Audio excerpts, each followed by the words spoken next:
Bonjour à tous et bienvenue pour cet épisode numéro 412 du Basket Lab, le laboratoire du jeu.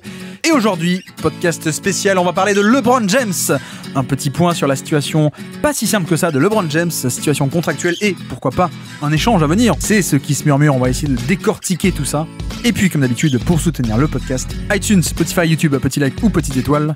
Bienvenue dans le Basket Lab.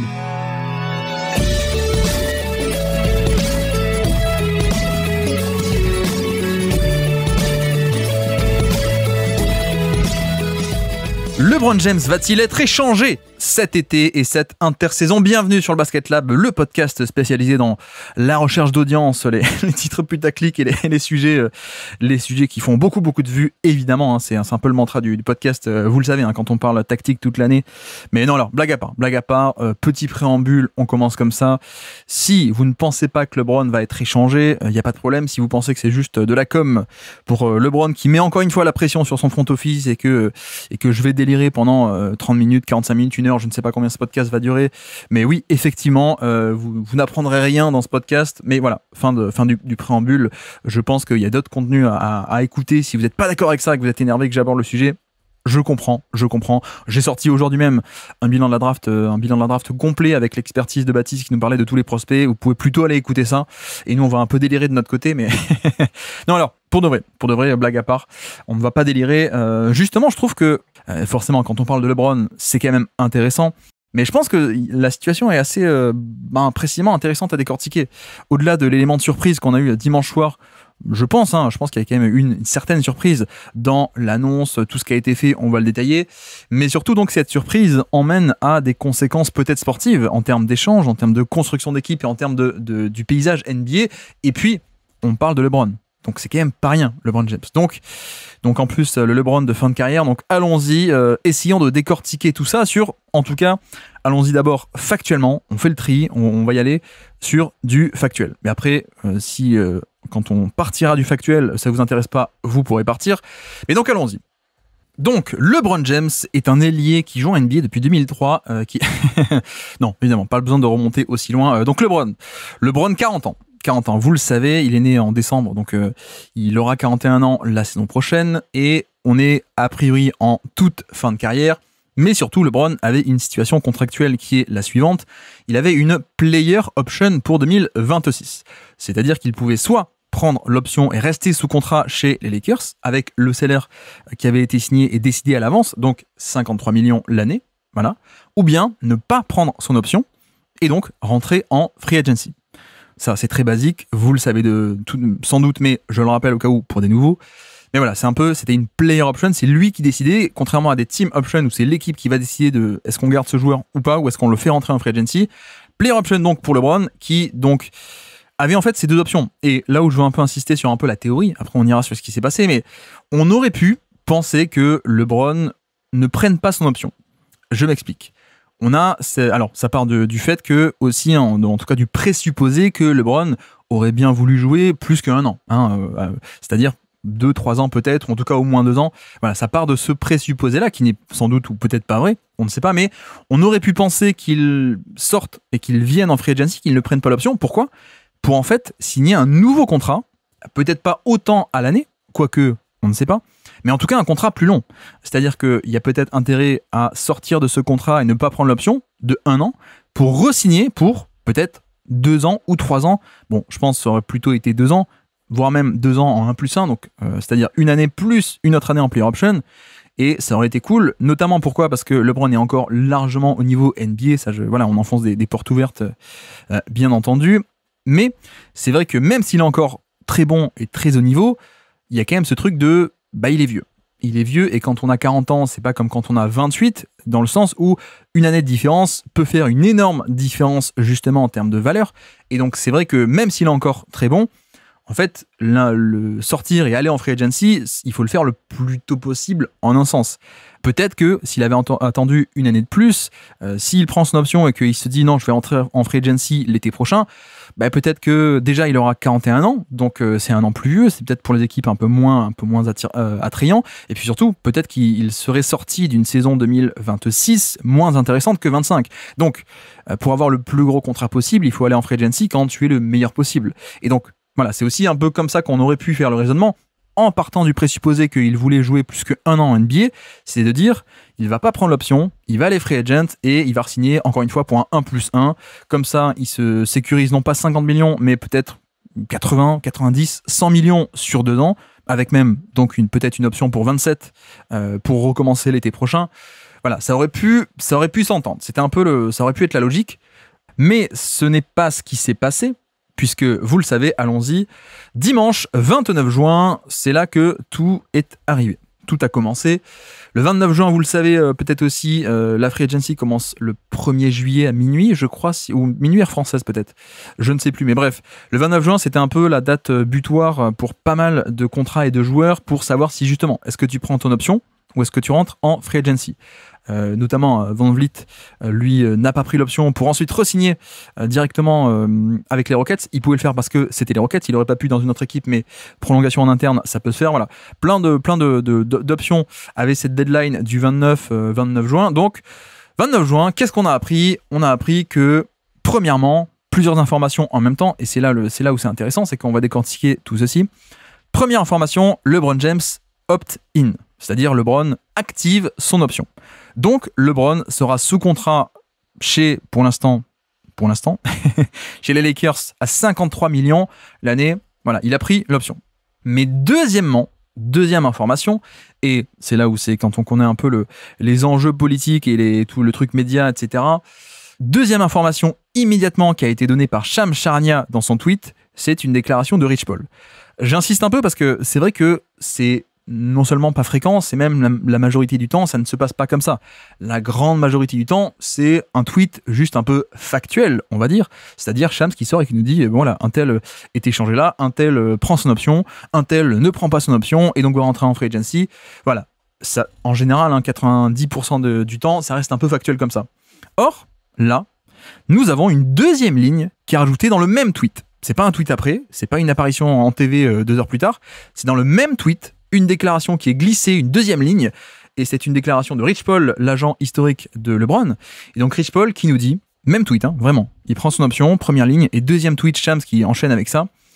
Rich Paul, déclaration, LeBron, ouvrez les guillemets, LeBron sait que les Lakers sont en train de construire pour le futur, building for the future, je vous donne la traduction littérale, comme ça pas de risque de déformation via la traduction. Donc je reprends, LeBron sait que les Lakers construisent pour le futur, mais, il y a un mais, et le mais change tout dans la phrase, évidemment, mais il valorise une chance réaliste de gagner. Et même, je peux le lire en anglais du coup, il values a realistic chance of winning it all. Voilà, la vraie version en anglaise, comme ça vous l'avez texto, c'est quand même pas rien. C'est quand même pas rien, et encore une fois, c'est glissé dans exactement le même tweet qui annonce la prolongation, et en tout cas le fait qu'il prenne son option. C'est pas rien, et on voit bien, on va pas faire une étude de texte non plus, on n'est pas en cours de français, mais c'est vrai qu'on voit très bien la construction de la phrase. Le Lakers construisent pour le futur, premièrement, et mais LeBron valorise ou a envie de gagner. On voit très bien l'opposition qui est faite. On sait que voilà, Rich Paul est un des meilleurs agents de NBA et un bon agent, il sait ce qu'il fait politiquement, il sait quelles informations il divulgue ou il ne divulgue pas, il sait comment jouer avec les déclarations, il sait comment, voilà, c'est son boulot littéralement.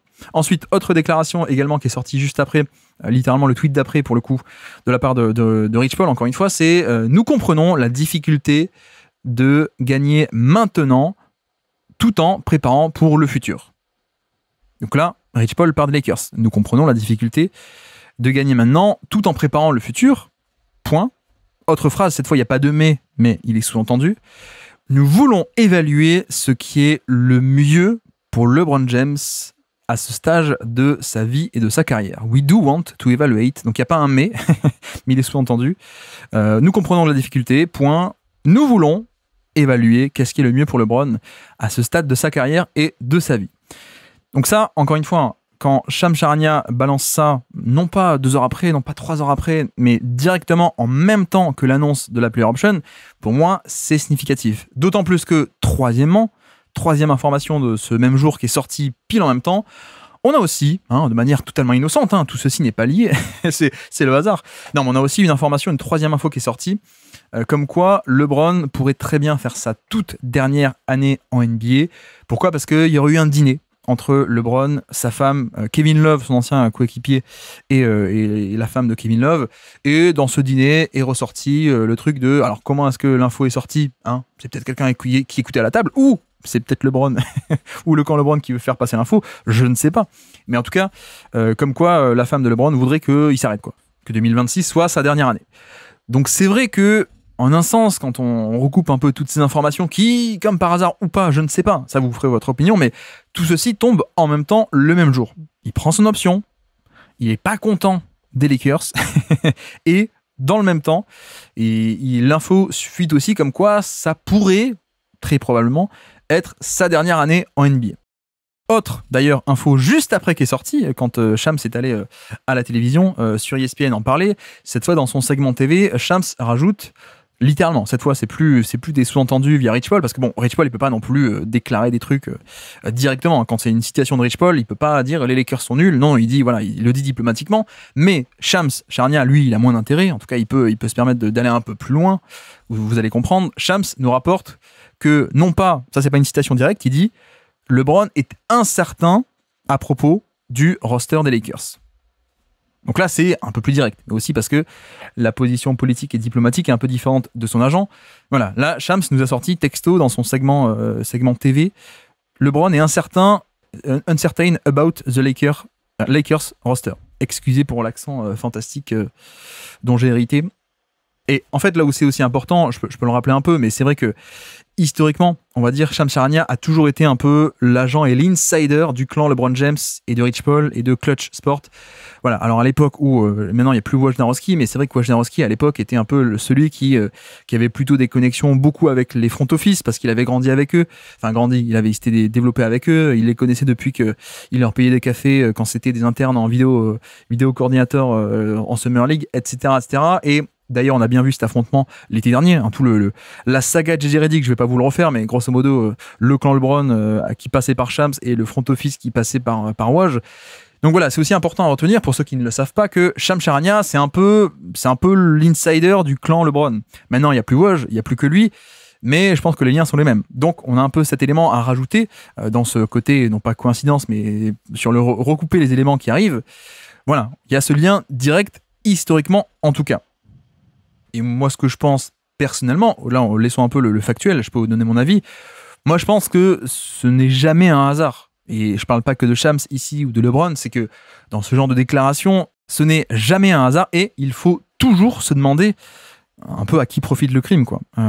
Pourquoi ça sort, pourquoi l'info sort et si elle sort, à qui est-ce qu'elle profite ou dans quel but. Donc voilà, ça c'est mon avis, mais ça, fin de la parenthèse sur mon avis. Bon, maintenant, expliquons d'où est-ce que tout ça pourrait sortir, parce que c'est quand même là le plus intéressant, au-delà des déclarations, les tweets, etc. Mais le problème, pour moi, c'est que désormais, il y a quelqu'un qui s'appelle Luka Doncic chez les Los Angeles Lakers. Et je ne dis pas qu'il y a une mésentente entre LeBron et Luka Doncic. Même, je pense qu'ils s'adorent. Je pense que LeBron, étant l'idole un peu de Doncic, il est très très content de jouer avec lui, même si c'est sur pas beaucoup d'années ou de mois. Donc, c'est pas du tout une histoire de mésentente entre les deux, pas du tout. Mais c'est juste que désormais, il y a Luka Doncic au sein de la franchise. Et Luka Doncic, de surcroît, va être free agent en 2026, c'est-à-dire déjà l'été prochain. Et donc, aller un peu voir ailleurs, ou en tout cas tester, écouter des offres. Donc là, les Lakers, c'est bien, l'effectif est pas mal, mais c'est pas encore génial. On l'a bien vu que l'effectif avait un peu de limite en termes de profondeur, en termes de qualité, donc ils ont été stoppés assez tôt en play-off. Et là où tout ceci est important, c'est que, t'as Luka Doncic, c'est bien, mais ça se trouve, il pourrait se barrer si tu ne mets pas tout en place pour qu'il veuille rester. Je sais que Los Angeles, c'est génial comme ville, il y a d'autres avantages en termes de marketing, en termes de pub, de contrat pub, donc il y a plein de retombées sportives, enfin pas sportives, financières et autres que financières au fait d'être chez les Lakers. Mais bon, il faut aussi que tu aies une situation sportive qui tienne la route. Or, là, c'est vrai que on a aussi ce truc où finalement, les Lakers ont aussi tout intérêt à tout mettre en place pour construire la meilleure équipe possible pour que Luka Doncic veuille bien rester ou accepte de rester. Il ne faut pas qu'il y ait un écart trop grand entre ce que tu proposes et ce que d'autres équipes pourraient proposer, en plus au même salaire. C'est aussi ça le point central à retenir. On en a déjà parlé il y a quelques mois, mais il y a un peu urgence. Il y a un peu, pas totalement urgence, mais pas loin. Les Lakers, il faut y aller, quoi. Parce que Au contraire, Dallas, qui avait ses droits, qui avait drafté Luka Doncic, qui donc, Doncic en étant All-NBA et tous ces trucs, il avait un peu déverrouillé tous les critères possibles et imaginables pour avoir un supermax. Dallas n'a pas voulu lui donner le supermax, et puis Nico Harrison, petite guerre d'ego, on a bien compris. Mais la différence, elle est là. C'est que c'est pas comme si son équipe, l'équipe de Luka Doncic, avait cet atout majeur de pouvoir offrir énormément plus d'argent. Je crois que le supermax, c'est genre 75 millions l'année, un truc comme ça. Contre d'autres équipes qui pourraient être peut-être sportivement plus intéressantes, avec un Wemby, avec un Jokic, je dis n'importe quoi, mais d'autres équipes. Mais le compromis, ce serait, bon, je vais ailleurs, mais pour à peine 50 millions, plutôt que rester dans mon équipe actuelle pour 75. Ça, j'insiste, les Lakers n'ont pas cet avantage. Le droit du supermax, c'est fait pour que les équipes gardent leurs propres joueurs qu'ils ont draftés, donc ça ne se transpose pas aux Lakers. Donc finalement, l'urgence vient un peu de là où certes, Los Angeles, c'est génialissime, et il vaut mieux être LA qu'une autre équipe dans ce cas-là, mais on est d'accord. Mais en effet, il y a quand même ce truc de, tu n'auras pas un avantage financier pour le retenir. Donc, d'où cet intérêt et tout ce que doivent mettre en place les Lakers, pour être le meilleur possible sportivement, pour garder un peu Luka Doncic. Et c'est vrai que pour l'instant, l'équipe est pas mal, elle n'est pas totalement incroyable. Et en plus, là-dessus, c'est vrai qu'on peut revenir sur un truc dont on a déjà parlé, c'est le sujet du jour, mais on en avait parlé, souvenez-vous, quand les Lakers se font éliminer fin avril, on fait un podcast, comme d'habitude, bilan et perspectives d'intersaison, et dans ce podcast, je me posais la question de, très bien, évidemment que les Lakers vont prioriser la jeune superstar de 25 ans, qui est top 3 mondial, même si elle défend pas, elle peut amener des mecs en finale, mais bref, c'est une autre histoire, mais évidemment que les Lakers vont vouloir prioriser la signature ou la re-signature de Luka Doncic, ça paraît trivial. Mais la question, c'est à quel point sont-ils capables d'aller pour ceci? Et donc, très concrètement, au-delà de dire oui, non, on va tout faire pour te retenir, est-ce que vraiment, si tu es forcé, tu dois faire des choix un peu difficiles, est-ce que réellement, tu es prêt à les faire, ces choix difficiles? C'est pas juste dire non, on est prêt à tout. Est-ce que vraiment tu le feras, ce tout? Et donc, la question qu'on se posait en avril, c'était aussi, bon, notamment, si à un moment donné, tu dois choisir entre LeBron et Luka Doncic, est-ce que tu es prêt à le faire? C'est bien un peu les paroles en l'air, mais est-ce que concrètement, si tu as par exemple ce genre de problématiques qui se posent, qui ne sont pas évidentes, est-ce que tu es prêt à y aller concrètement là-dedans? Là, pour moi, on a un peu le résultat de ça. De peut-être que LeBron prend la température depuis quelques temps et il se rend compte que ah ouais, non, en fait, non, les mecs sont quand même plutôt bien en train de prioriser Luka Doncic plutôt que moi. Donc peut-être qu'on est un peu sur cette conséquence-là, d'où les peut-être, je dis peut-être depuis le début, vous avez compris, mais peut-être la situation qu'on a actuellement. Donc bref, on a cette semi-urgence, je trouve, de construire un bon effectif parce que tu as envie de garder Luka Doncic, évidemment, tu auras un bon contrat à lui filer, mais il y aura de la concurrence peut-être l'été prochain, donc il faut quand même que tu aies la meilleure situation possible, on a compris. Mais alors, cet effectif, à quoi ressemble-t-il actuellement? Le truc, c'est qu'on a Doncic qui est 50 millions, autour des 50, LeBron aussi, mais fin de contrat. On a Hachimura qui est à un peu moins de 20 et qui est aussi en fin de contrat, donc ça peut être intéressant pour des équipes qui veulent du cap space pour 2026. Justement, tu peux peut-être leur envoyer un contrat finissant contre des bons joueurs, un truc du genre. On a aussi Austin Reeves qui est à 13 millions, c'est quand même un peu un scandale, aussi peu payé pour encore 2-3 ans, 2-3 ans, mais il a une player option pour 27, donc seulement 2 ans de sûr, on va dire. Finney Smith, on a vu qu'il a pas pris l'option, donc il va un peu tester le marché, soit revenir aux Lakers pour la mid-level, soit aller sur une mid-level ailleurs, soit carrément aller prendre un peu plus cher du genre à Brooklyn ou une équipe comme ça, pour ensuite être rééchangé avec un plus gros contrat. On verra bien, mais voilà. Et du reste, on a Gabe Vincent, 11 millions, Maxi Kleber, 11 millions, Vanderbilt aussi, 10 ou 11 millions. Et ça, c'est intéressant, ce genre de petits contrats, parce que ça permet de monter des trades, ce qu'on appelle un peu des contrats de taille moyenne. Donc, si t'as pas des contrats minimum à 1 million ou 2 où tu peux rien faire, c'est pas non plus des méga contrats de type, je sais pas moi, les Suns qui avaient, si tu veux faire un trade, il faut échanger soit les 50 de Bill, soit les 50 de Durant, soit les 50 de Booker. Là, non, c'est un peu pratique ce genre de petits contrats en termes de flexibilité. Après, le problème, c'est que sportivement, c'est pas des joueurs hyper intéressants. Voilà, Hachimura, j'aime bien, mais Gabe Vincent, moi j'aime bien, mais c'est un peu compliqué aussi niveau blessure. Kleber, c'est un peu fini, on a compris avec les blessures de Dallas, etc. Vanderbilt, c'est un peu un joueur gadget.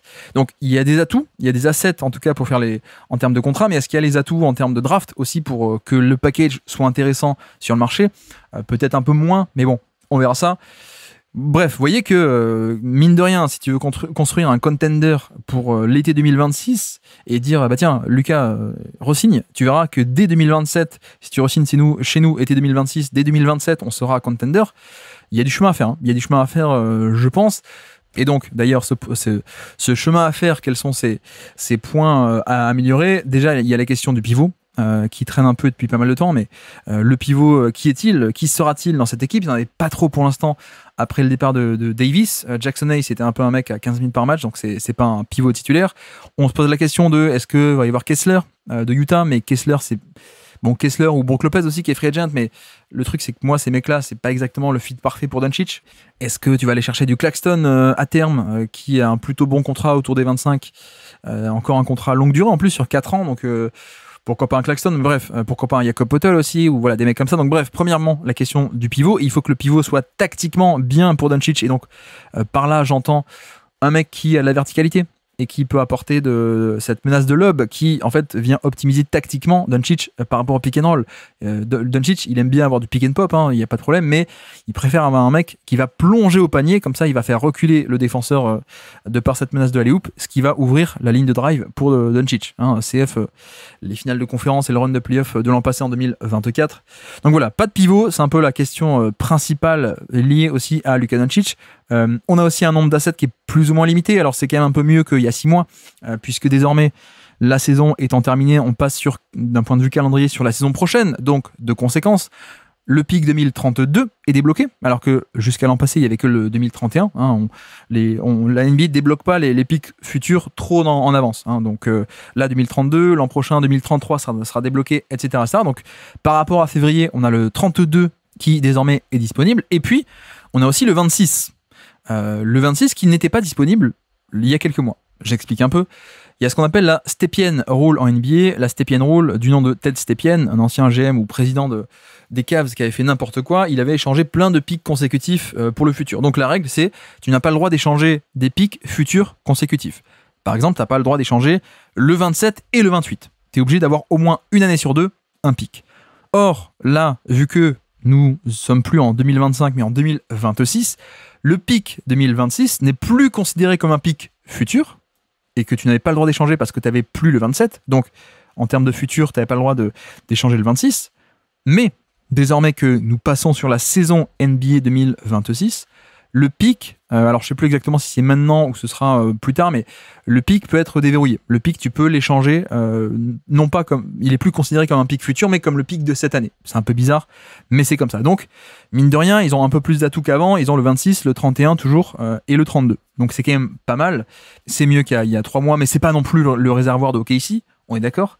La question aussi pour le roster futur de la deuxième star, parce que LeBron ou pas LeBron, trade de LeBron ou pas trade de LeBron, même si LeBron reste l'an prochain, l'été 2026, c'est possiblement terminé. Donc tu vas te pointer en free agency sur le meeting avec Doncic sans pivot, enfin pour l'instant, sans pivot, et aussi avec tu vas être la seule star, quoi. Pour l'instant, on n'a pas réussi à avoir une autre star.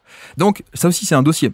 C'est un dossier chez les Lakers ce serait quand même mieux si on avait à proposer à Doncic une équipe où il y a déjà une star, un all-star de 28 ans, plutôt qu'un LeBron qui en a 42 et qui va être en fin de contrat ou en fin de carrière, en retraite, et dont la valeur va un peu s'évaporer d'un coup, quoi. Donc ça, plus, on l'a dit, dernier point aussi, le supporting cast. Hein, c'est sympa, Hachimura, Finney Smith, on sait même pas s'il va rester, Gabe Vincent, Maxi Kleber, etc. On a bien vu que la question du supporting cast a été un peu une des, si ce n'est la limite des Lakers en playoff, c'est qu'il n'y avait pas assez de profondeur. Donc, pivot, la question du créateur à côté de l'autre star à côté de Doncic, plus le supporting cast et la densité de l'effectif en général, vous voyez que c'est quand même pas un chantier si facile que ça à aborder, je trouve, côté Lakers. Donc il y a du boulot, il y a pas mal de boulot, et concrètement c'est vrai que ce boulot de free agency, de trade, etc., en fait tout dépend très concrètement. Les Lakers ont un peu besoin de faire un choix de politique, c'est-à-dire un peu un choix entre Doncic d'un côté ou entre LeBron. Et vous comprenez bien qu'en termes d'assets, comment est-ce qu'on va dépenser nos assets, notamment les tours de draft, qui est-ce qu'on va aller signer, quel type de joueur aussi on va aller cibler. C'est vrai que tout ceci dépend aussi de quelle est ta politique générale. Et donc, est-ce que tu priorises du court terme, ultra court terme avec LeBron, ou du court terme il faut quand même être fort dès l'an prochain pour Doncic, mais pas que, aussi pour du moyen terme, idéalement.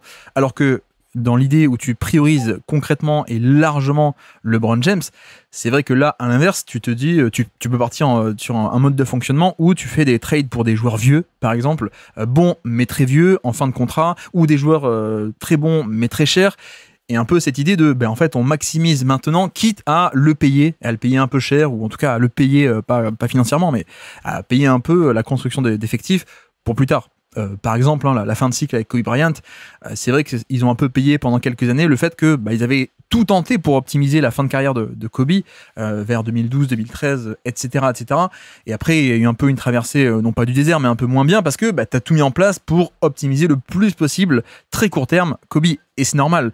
Mais donc, vous voyez bien que on a un peu ce choix qui doit être fait entre du très très très court terme et puis tant pis pour 2027, 28, 29, ou de l'autre côté, mine de rien, on veut quand même se renforcer pour rassurer Doncic, mais tant qu'à faire, on aimerait bien qu'il soit rassuré pas que pour 2026, mais aussi pour signer et pour rester sur de moyens termes. Donc voilà, ça c'est quand même le choix concrètement des Lakers en termes de politique sportive et qui va un peu dicter la manière dont tu abordes tous les trades, toutes les signatures, etc., etc. Et c'est vrai que j'ai quand même envie d'aborder la question de bon, finalement, tu t'emballes un peu, tu t'emballes même beaucoup, tu nous embêtes un peu, pour rester poli, parce qu'en fait, LeBron, il râle tous les ans. C'est juste comme d'habitude, comme tous les ans, il veut juste mettre de la pression sur Rob Pelinka et sur le front office, il le fait comme il le ferait, et comme il l'a fait tous les ans, et pas plus. Là-dessus, je peux comprendre l'argument, puisqu'en effet, il y a quand même cette historique de, LeBron qui râle un peu, pour mettre la pression sur, et pour que son front office fasse des moves, on est d'accord, mais tout de même, je trouve que là, cette année, c'est un peu différent. Donc, laissez-moi expliquer en quoi je ressens. Moi, je pense que c'est différent. Ce n'est qu'un avis. Là, pour le coup, c'est pas factuel. Je pense que c'est différent déjà dans ce qu'on a vu avec Shams et Rich Paul. Ce genre de déclaration où assez clairement, enfin pas explicitement parce qu'il peut pas, mais assez clairement, on a compris que Rich Paul et LeBron se met un peu en décalage, voire même un peu en opposition avec les priorités de la franchise. Donc ça déjà, c'est pas pareil. Hein. On n'a pas tous les ans Rich Paul qui fait une sortie pour dire ce genre de choses. Je pense en tout cas. Deuxièmement, c'est pas non plus pareil en termes d'effectifs qu'il y a à Los Angeles. Et on l'a dit, il y a Luka Doncic. Donc s'il n'y avait pas Luka Doncic, une superstar qui a 25 ans plutôt que 42, peut-être qu'on pourrait aborder ou lire la situation un peu différemment. Là, je trouve que c'est pas pareil parce qu'il n'y a pas les mêmes éléments en place non plus côté Lakers. Donc on peut être amené à penser qu'il y a d'autres réflexions possibles côté Lakers qui pourraient entraîner ceci. Et troisièmement, même surtout, qui est un peu lié à l'effectif et à Doncic, mais pour moi, là où c'est très différent d'habitude, c'est que cette fois-ci, j'ai l'impression que LeBron James, je vais pas dire n'a aucun poids, aucun leverage, aucun levier, mais en tout cas, il en a beaucoup moins que d'habitude. Dans le sens où, quand LeBron veut mettre la pression, c'est un peu, faites ça, sinon je me barre. Ok, et ça a pu marcher pendant longtemps, et c'est, en plus, voilà, c'est son pouvoir de star, il y a plein de stars qui font comme ça, t'as ce pouvoir, tu l'utilises, ça me paraît assez logique, il n'y a pas de jugement là-dessus, mais ce que je veux dire, c'est que au final, on n'est pas comme d'habitude, où il y avait un peu cette menace, faites ça parce que c'est moi la star, et que si vous le faites pas, je vais finir par partir. Or, là, si LeBron, entre guillemets, menace de partir, c'est sans doute un peu moins grave qu'avant, parce qu'en fait, il y a Luka Doncic. Donc, en un sens, je trouve que LeBron a aussi moins de poids dans entre guillemets, ses menaces, ou en tout cas dans la pression qu'il pourrait exercer. Et je trouve que globalement, il n'a pas autant de leverage dans les négociations, dans la posture et dans son pouvoir au sein de la franchise, en un sens, parce que même au pire des cas, s'il y a méga embrouille et que LeBron, cette fois-ci, il s'énerve complètement et dit je m'en vais, ou en fait, c'est pas grave. En fait, c'est moins grave qu'avant parce qu'il y a Doncic. Donc c'est pour ça que moi je trouve qu'on n'est pas totalement sur la situation habituelle, sur la pression habituelle. J'aurais quand même une lecture un peu différente des autres années. D'ailleurs, peut-être vous avez vu, les autres années, je n'ai pas fait de podcast comme ça. D'ailleurs, par rapport à ça, c'est quand même un point important qu'on n'a pas encore abordé. Mais on a bien vu l'échange d'Anthony Davis en février dernier, qui est une opportunité absolument incroyable quand tu peux réaliser littéralement le meilleur trade de l'histoire dans ce sens-là et infliger à l'autre le pire trade de l'histoire, tu le fais, on est d'accord. Mais bon, politiquement, c'est vrai que ça a aussi des conséquences. Et c'est aussi, c'est un trade que tu as fait sans soit l'accord de LeBron James, ou même sans l'accord explicite de LeBron, tu l'as fait sans que ce soit l'intérêt principal, LeBron James. Parce que l'intérêt pour LeBron, c'est pas forcément de jouer avec un autre porteur de balle 10 ans plus jeune.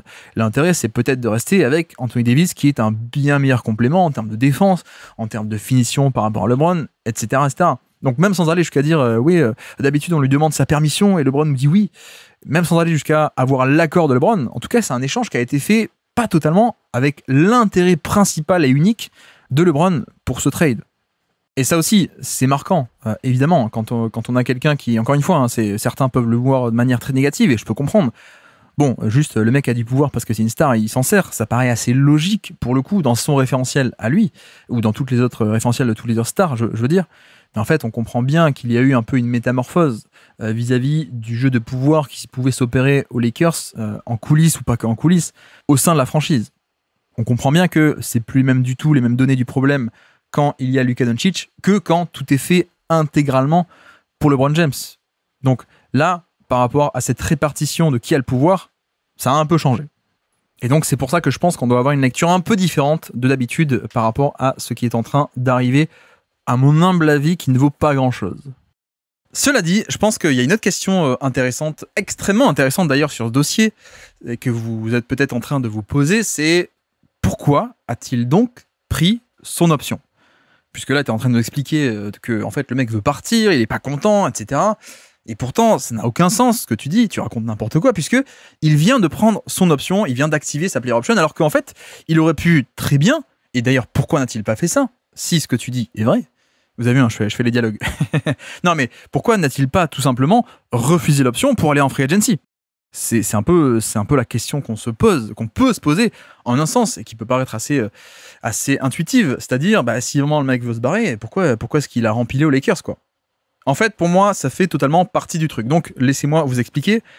Premièrement, free agent, c'est vrai que tu peux choisir exactement où tu veux aller. C'est un peu tout l'intérêt, hein, agent libre. Tu choisis exactement où tu veux aller, mais n'oublions pas que LeBron James a aussi une no trade clause dans son contrat. Donc une clause dans le contrat, une clause de non-échange qui, précisons-le également, peut-être pour les nouveaux, j'ai vu que certains se posaient la question sur Twitter depuis quelques temps, enfin quelques heures là, non mais no trade clause ça veut dire pas d'échange, donc pourquoi tu parles d'un trade ? Non, no trade clause, rappelons les bases, c'est pas du tout qu'il ne peut pas être échangé, c'est qu'il peut mettre un veto. Il peut dire non, cet échange, je ne veux pas, je le fais annuler. Mais il peut totalement, s'il y a une proposition qui l'intéresse, accepter et se faire échanger. Et donc en fait, c'est aussi là le premier point là-dessus, c'est que, d'accord, free agent, il aurait pu choisir, mais en fait, en réalité, avec cette no trade clause également. Alors, il peut pas aller littéralement où il veut, il faut quand même que l'équipe fasse une offre, on est d'accord, mais en un sens, c'est quand même un pouvoir relativement similaire. Donc ça, c'est le premier point. La clause qui fait qu'il peut totalement choisir sa destination. Deuxièmement, LeBron James, je ne sais pas si vous le savez, il a 40 ans. Il a 40 ans, on a dit aussi que ça a un peu fuité, ça pourrait ou ça pourra être sa dernière saison NBA 2026, et donc il veut une chance de gagner, une vraie chance de gagner un dernier titre et peut-être de partir là-dessus, et donc il veut une équipe d'élite. Pas une équipe nulle, pas une équipe moyenne, pas une équipe même juste un peu bonne, il veut, pour jouer le titre, forcément, une équipe d'élite. Or, les équipes d'élite, les équipes compétitives, pour l'être compétitives, elles ont, pour ceci, plein de très bons joueurs. Des stars, des méga stars, même parfois plusieurs, et parfois en plus, un supporting cast de qualité. C'est comme ça qu'on devient une équipe d'élite, c'est que, en fait, on a plein de bons joueurs, mais pour avoir tous ces bons joueurs, qu'est-ce que tu fais ? Il faut les payer. Donc, il y a ce lien assez logique que vous comprenez, qui est que les équipes d'élite, très concrètement, en fait, n'avaient pas la place de l'accueillir. Pas la place de l'accueillir sur un contrat à plus de 50 millions, mais même pas forcément la place de l'accueillir tout court, hormis un contrat vraiment minimum. Il y a des équipes qui, quand premier apron, second apron, t'as pas le droit de signer des mecs en dehors du contrat minimum. Donc, en fait, il y a aussi ce truc qui est central, c'est que puisqu'il veut une équipe d'élite, et c'est pas juste qu'il veut quitter les Lakers, c'est qu'il veut une équipe encore meilleure que les Lakers, puisqu'il veut ça peut paraître contre-intuitif, mais ça passait nécessairement par prolonger aux Lakers pour ensuite qu'il soit sous contrat, il ait ses 50 millions et qu'il puisse aller via un échange dans une autre équipe qui, par exemple, une équipe qui ne peut pas l'accueillir en free agency, mais par contre, oui, tu peux monter un échange en proposant tel salaire et tel salaire pour obtenir en échange LeBron James. Donc là encore, c'est un peu, finalement, c'est le meilleur des deux mondes. C'est-à-dire, non seulement il a son argent et son salaire, et en plus, une bonne équipe si une équipe d'élite vient faire une offre pour un trade. Et là encore, j'insiste, hein, mais c'est même pas qu'une question d'argent. C'est même pas que avoir le beurre et l'argent du beurre. C'est pas que le fait d'être chez les Cavs, à OKC, je dis n'importe quoi. Cavs, OKC, Denver, une équipe comme ça, plus en étant payé une superstar. Non, il y a des fois, juste, ça n'aurait pas été possible du tout, quasiment. Hors contrat minimum, mais ça, bon, ça c'est un peu irréaliste. D'ailleurs, troisième point, pourquoi est-ce qu'il n'y a pas ce truc de... Ça revient assez souvent, hein. Oui, mais finalement, il aurait pu très bien être free agent et signer au minimum. Ou prendre une énorme réduction sur salaire. Bon, déjà, comme on l'a dit, même une réduction de salaire très conséquente, passer de 50 à, par exemple, 15 millions, même ça, il y a des équipes d'élite où c'est pas possible. Littéralement, ce n'est pas possible de signer un mec à 15 millions. Certaines équipes ont la mid-level, d'autres ne l'ont même pas. Enfin bref, c'est un peu compliqué, mais de là, aller jusqu'à dire, finalement, pourquoi est-ce qu'il prend pas un minimum ? Au final, il est riche, il a acheté plein de trucs, c'est un businessman, il est en fin de carrière, il a 40 ans, il a accumulé des millions et des millions. Bon, bah, si vraiment le mec, s'il a du cœur, s'il aime le jeu, s'il aime le basket pour de vrai, il va signer au minimum ailleurs, quoi. Déjà, à tous les niveaux, j'ai envie de dire, c'est que dans un marché, il y a quand même cette loi un peu, une loi du marché, une loi un peu humaine, en un sens où chacun veut un peu prendre le maximum pour lui. Donc oui, dans la théorie, et quand on parle des autres, c'est facile de le dire, mais concrètement, il y a ce truc aussi de, au final, chacun veut avoir un salaire et une compensation qui est proportionnelle à son niveau, et on peut le comprendre. Je comprends aussi la théorie du raisonnement de, oui, mais pour le plaisir, va au minimum, mais c'est ce qu'on appelle une dérégulation du marché, qui est extrêmement improbable dans le référentiel de l'individu en question. Il n'y a pas, il y a une question d'ego, il y a une question de statut, et puis c'est pareil. Imaginez que LeBron mette son ego de côté, ensuite il va se dire, mais pourquoi est-ce que ce serait à moi à prendre moins ? Et pourquoi est-ce que, je sais pas moi, il y a le 8e homme de la rotation, le role player 3&D, qui va être payé 12 millions, et pourquoi c'est à moi à prendre le minimum ? Donc voilà, concrètement, je comprends l'idée, hein, mais concrètement, ça n'arrive jamais, jamais, jamais. Et on va pas pointer du doigt LeBron James actuellement, alors que, allez-y, citez-moi une autre superstar qui est allée signer au minimum ou pour 2 millions l'année, ou pour 5 millions l'année, ou pour 10 millions l'année, alors qu'il en valait 40. Dans l'histoire de la NBA, franchement, je n'ai aucun exemple en tête. Ça n'arrive pas. Ça n'arrive pas non plus qu'au foot, Mbappé, ou quoi que c'est pas le bon exemple, mais qui est une superstar qui se dise, allez, je vais aller signer dans le club rival ou dans un autre club pour être payé, en étant payé 10 fois moins que ma valeur sur le marché. Non, il y a quand même cette loi du marché qui fait qu'en général, il y a proportionnalité. Et les seuls exemples un peu qu'on connaît, c'est Dirk Nowitzki qui a pris un peu des réductions de salaire pour faciliter l'ajout d'autres bons joueurs à côté de lui aux Mavs. Bon, pas de procès s'il vous plaît. Donc je suis pas sûr qu'il était... Enfin, ok, le salaire officiel n'était pas payé, n'était pas aussi gros qu'il aurait pu. Voilà, je m'arrêterai là. non, je rigole un peu, mais c'est quand même extrêmement rare. C'est quand même extrêmement rare ce genre de cas. Donc il y a ça. Il y a la question un peu du référentiel, du marché, où en fait LeBron il se dit comme tout le monde, non mais moi je veux mon argent. Moi je veux un peu. Moi je pense aussi que je peux avoir ma bonne situation et mon salaire. Il y a aussi ça que tout le monde se dit. Et en plus, je suis pas sûr que le syndicat des joueurs ou que la NBA ça la ferait marrer en fait. Je pense pas du tout que ça les ferait rire et qu'ils apprécieraient une telle dérégulation du marché. Imaginez, là on est dans une ligue où tout est construit, chacun essaie d'avoir le meilleur avantage compétitif, trouver 1%, être 1% meilleur que l'adversaire via tel trade, via tel move financier, etc., etc. Imaginez d'un coup, tout le monde se casse la tête à construire une équipe le mieux possible avec les contraintes de salaire, les contraintes de chacun veut un bon salaire, les contraintes de salary cap, les contraintes d'assets, de trade, etc., etc. Et là, au milieu de nulle part, il y a tiens, je m'appelle Nikola Jokic, ou bien je m'appelle Giannis et je vais signer pour 5 millions l'année à Boston. Bon, là, je pense que personne serait content. Ni la ligue, ni le syndicat des joueurs qui sera en mode mais non, mais attends. Nous, on protège les droits des joueurs. Toi, tu peux pas donner cet exemple. Il faut que tu te battes pour le mieux possible pour toi. Donc, bref, je passe un peu de temps, mais parce que, à mon avis, non, ce scénario un peu LeBron va signer pour moins cher ailleurs. Non. Et pour vous dire aussi, j'ai oublié de le dire, mais c'est vrai que dans le côté prendre l'option pour être échangé, pour avoir et le salaire et surtout être dans une bonne équipe, notamment. Il aurait pu être free agent, mais le maximum cet été, c'est Brooklyn. Brooklyn avait 46 millions de cap space. Donc Brooklyn aurait pu lui offrir un contrat comme ça, mais ça aurait été Brooklyn. Et LeBron, souvenez-vous, le point principal, c'est qu'il n'a pas le temps. LeBron, c'est sa dernière année et il veut une équipe d'élite. Donc évidemment, ok, tu peux ne pas prendre l'option et aller à Brooklyn et avoir à peu près le même salaire, mais sans l'équipe. Donc ça n'a aucun intérêt. Donc en fait, j'insiste, mais ça peut être totalement contre-intuitif pour le coup. Mais finalement, quand tu opt-in, quand tu prends ton option, tu prolonges, entre guillemets, prolonges avec les Lakers, mais en fait, c'est pour mieux être échangé. En tout cas, dans le cas, je mets des pincettes comme depuis le début, on ne sait pas s'il veut être échangé, mais dans le cas d'un échange, c'était la bonne chose à faire.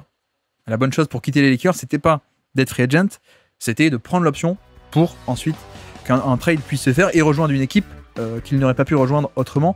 Et donc voilà, le plan est clair. Le plan, c'est je prends l'option et dans le même temps, le même jour, même littéralement dans le même tweet, il y a un peu ce début de campagne médiatique, des déclarations de Rich Paul qui sont jamais innocentes, etc., etc.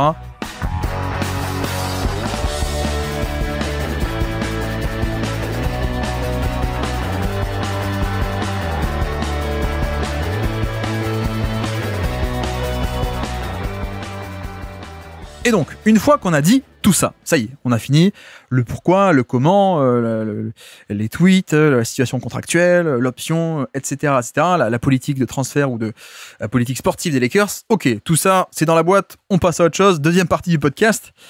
Maintenant, où peut ou pourrait aller LeBron James en cas de demande de trade, puisqu'on sait, on le rappelle, c'est toujours pas officiel, mais si en effet il demande, où est-ce que ça pourrait se faire concrètement ? Et donc, on va énumérer quelques équipes pour le fun aussi, mais aussi pour réfléchir sérieusement, mais aussi pour le fun. Je pense que c'est intéressant de ces deux points de vue. Première option, première équipe, l'option romantique, et ô combien s'il en est dans ce cas-là, les Cleveland Cavaliers. Est-ce qu'on ne pourrait pas avoir une dernière année en NBA de LeBron qui retourne chez des Cavaliers qui sont désormais compétents, voire même beaucoup plus que compétents, une équipe d'élite, et gagner un titre, partir sur un titre chez les Cavs? Ce serait poétique, ce serait hollywoodien, même s'il quitte Los Angeles, mais ce serait hollywoodien, ce serait magnifique, ce serait tout ce qu'on veut. Bon, il se trouve que c'est romantique sur le papier, l'histoire se révèle, mais je pense que non. Les Cavs, on peut l'éliminer assez rapidement. Le problème est assez simple. Côté Cavs, c'est que Cleveland est déjà dans ce qu'on appelle le second apron. Donc vous savez, il y a le budget salarial, 154 millions. Il y a la luxury tax qui est un peu au-dessus. Quand tu dépasses cette somme, hop, tu te mets à payer des taxes. Il y a le premier apron, qui est un premier échelon qui a été mis en place, punitif. Et le second apron, qui est le deuxième, où quand tu dépasses largement, tu arrives dans le deuxième apron, c'est encore plus punitif. Et donc, le problème, c'est que les Cavs sont dans ce second apron et donc ils sont handicapés. En termes de construction d'équipe, c'est fait exprès parce que la NBA veut pas que ça dépense à tout va, donc on punit ceux qui dépensent trop. Et notamment, la punition du second apron, c'est quoi ? C'est que les Cavs ne peuvent pas associer plusieurs contrats et donc plusieurs joueurs pour monter un trade. Et ils ne peuvent pas non plus encaisser les 50 millions de LeBron comme ça. Non, tu peux pas dépasser à ce point le cap comme ça, c'est interdit. Donc, il faut un certain équilibre des salaires, puisque oui, ça c'est aussi autre règle.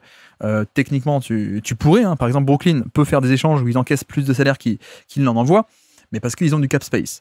Or, quand tu es une équipe dans les aprons, tu ne peux recevoir maximum 100% de l'argent que tu envoies. Donc, vous voyez bien que ces deux critères combinés, ces deux punitions combinées, tu peux recevoir que maximum 100%, donc pas plus. Et donc si tu envoies 20 millions, tu peux recevoir maximum 20 millions, premier élément. Et deuxième, tu peux pas combiner plusieurs joueurs. Donc si tu veux recevoir les 53 de LeBron, t'as aucun joueur à 53, bon à part Mitchell peut-être, je sais pas, côté Cavs, mais tu peux même pas jouer à combiner le salaire de Jarrett Allen, le salaire de Max Strus, le salaire de Garland, etc. Ça. Donc voilà, ça c'est un peu impossible, ou bien, parce qu'il y a quand même une porte de sortie par rapport à ça, finalement, attention, je trouve ça un peu débile, mais soit, la règle est comme ça, tu peux le faire, en étant une équipe de second apron, tu peux faire un échange avec plusieurs joueurs, mais si, ce faisant, pendant ce trade, tu dégraisses un maximum pour repasser en dessous du second apron. Vous voyez un peu l'idée ?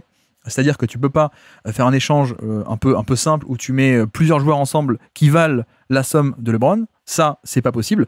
Par contre, tu peux combiner plusieurs joueurs si, dans la même opération, en fait, tu dégraisses à ce point que tu redescends largement en dessous du second apron. Donc c'est un peu, grosso modo, c'est un peu ce dont on avait parlé déjà pour Milwaukee à l'époque, c'est-à-dire dans le scénario de Butler, pourquoi pas, qui pourrait finir à Milwaukee, l'échange en triangle avec les Suns. L'idée c'est quoi ? C'est que les Bucks auraient pu le faire, mais les Bucks, second apron, ils auraient pu, s'ils avaient dégraissé un maximum, c'est-à-dire échanger Middleton et plein de mecs comme ça pour accueillir Butler, mais descendre grandement la masse salariale ce faisant. Bref, donc ça, ce serait un peu le seul scénario à Cleveland. Mais bon, c'est compliqué. Est-ce que tu as envie... Et surtout que, deuxième point, au-delà des contraintes financières, t'as aucun intérêt sportif, en un sens, j'ai envie de dire, puisque c'est pas la même timeline. Pour LeBron, c'est parfait. Tu arrives dans une équipe qui est très, très compétente, élite. Donc c'est cool. Mais côté Cavs, ce serait pour accueillir un mec qui est sous contrat pendant 1 an. Et même s'il est prêt à prolonger 1 ou 2, c'est du très, très, très court terme. C'est cher et c'est du court terme. Or, je trouve que sportivement et en termes de construction d'équipe, les Cavs ne sont pas là-dedans. Ils sont à un cycle totalement différent et ça n'a pas trop de sens de sacrifier, non pas un élément, mais plusieurs éléments, comme on a dit. S'ils veulent que ce trade se fasse, il faut en sacrifier plusieurs. Ça n'aurait par exemple pas de sens de sacrifier et Jarrett Allen, qui a quoi, 26, 27, un truc comme ça, et Garland, qui est aussi une jeune star montante de 25-26 ans. Ça n'a pas de sens de sacrifier ces deux-là et un futur et potentiellement plein d'années que tu peux avoir avec eux pour juste 1 année de LeBron. Sachant en plus que si tu le fais, si tu te sépares de plusieurs mecs, bah, tu seras plus forcément une équipe d'élite aussi facilement que l'an dernier. Tu vas aussi forcément t'affaiblir dans la transaction. Si tu perds des joueurs, tu te sépares de joueurs, tu deviens moins fort. Donc en plus, c'est le serpent qui se mord la queue, quoi. Donc je pense que en fait, il y a des contraintes financières qu'on pourrait contourner, mais pour les Cavs, ça n'a pas de sens en termes de politique sportive, de où est-ce qu'ils en sont en termes de cycle, d'âge, etc., etc. Donc, en vérité, je ne pense pas. Si, à la limite, si ça avait été un LeBron James de 32 ans, qui a encore 3 ans de contrat, je pense que j'aurais été prêt à le faire. Je pense que je l'aurais fait même. Le LeBron, alors surtout que LeBron à 32 ans, c'était waouh, tout en haut, vous le savez. Mais non, mais un LeBron de 32 ans, donc pas si vieux que ça, et qui a encore 3-4 ans de contrat, certes, ça colle pas avec le cycle jeunesse, etc., mais tu t'en fiches, tu le fais largement. Là, c'est un LeBron de 41, enfin qui va avoir 41 en décembre, et qui a que 1 an de contrat, donc non. Donc, les Cavs, malheureusement, on met de côté. Deuxième option, les Houston Rockets. Les Houston Rockets. Ça, c'est intéressant. C'est intéressant parce qu'on l'a expliqué. Il y a eu le trade de KD qui leur a finalement pas coûté grand-chose. Même très très peu. C'est-à-dire le contrat de Green, mais qui est sportivement est remplacé par Durant. Malheureusement, Dylan Brooks qui est un peu la perte, mais même en termes d'assets, c'était pas grand-chose, le 10e pick. Mais surtout, donc, les Rockets ont gardé pas mal d'assets et d'atouts pour faire un deuxième gros coup. Au final, sportivement, Durant, c'est un gros coup. Un coup COUP, pas COUT, mais un gros coup COUP. Mais en plus, ils ont encore pas mal d'outils pour en faire un deuxième. Se pourrait-il que ce soit LeBron James? Premier critère, équipe d'élite, ok, ça marche. Donc LeBron pourrait être intéressé. Et je pense qu'en effet, il y a un peu ce truc où LeBron, quand tu le rajoutes LeBron chez les Rockets, t'as une équipe intéressante qui peut aller au titre. Donc ça colle. Très bien. Je pense que jouer pour Udoka aussi, ça peut être sympa. Enfin, je veux dire, on n'est pas dans une équipe avec un très jeune coach, pas expérimenté, qui ne sait pas gérer les vestiaires. Non, là, ça colle. Surtout, il y a aussi Kevin Durant qui vient d'arriver. Et ça, c'est quand même intéressant. Je ne sais pas à quel point est-ce qu'il veut compléter son bingo, mais je pense que ça pourrait lui faire plaisir en dernière année de faire une année avec Durant. Et là, c'est vrai que, imaginez, on passe des Rockets qui sont en 2025 défense plus un style de jeu où tu as besoin de shotmaker, mais tu les as pas. En tout cas, tu as Jalen Green. Ou en création Sengun qui est cool mais qui n'est pas élite. Tu passes de ça à 2026, défense élite plus LeBron plus Durant. Bon, là, tu es clairement un des, si ce n'est le favori au titre, pour moi, assez largement. Donc, évidemment, ça a l'air assez bien. Mais, là où c'est encore plus intéressant, c'est que il faut rappeler un truc. On parle actuellement beaucoup de ce qu'on voit sous nos yeux, c'est la Free Agency. Non pas la Free Agency, F-R-E-E, qui est la Free Agency qui démarre le 1er juillet, les nouveaux contrats de Free Agent, d'agents libres.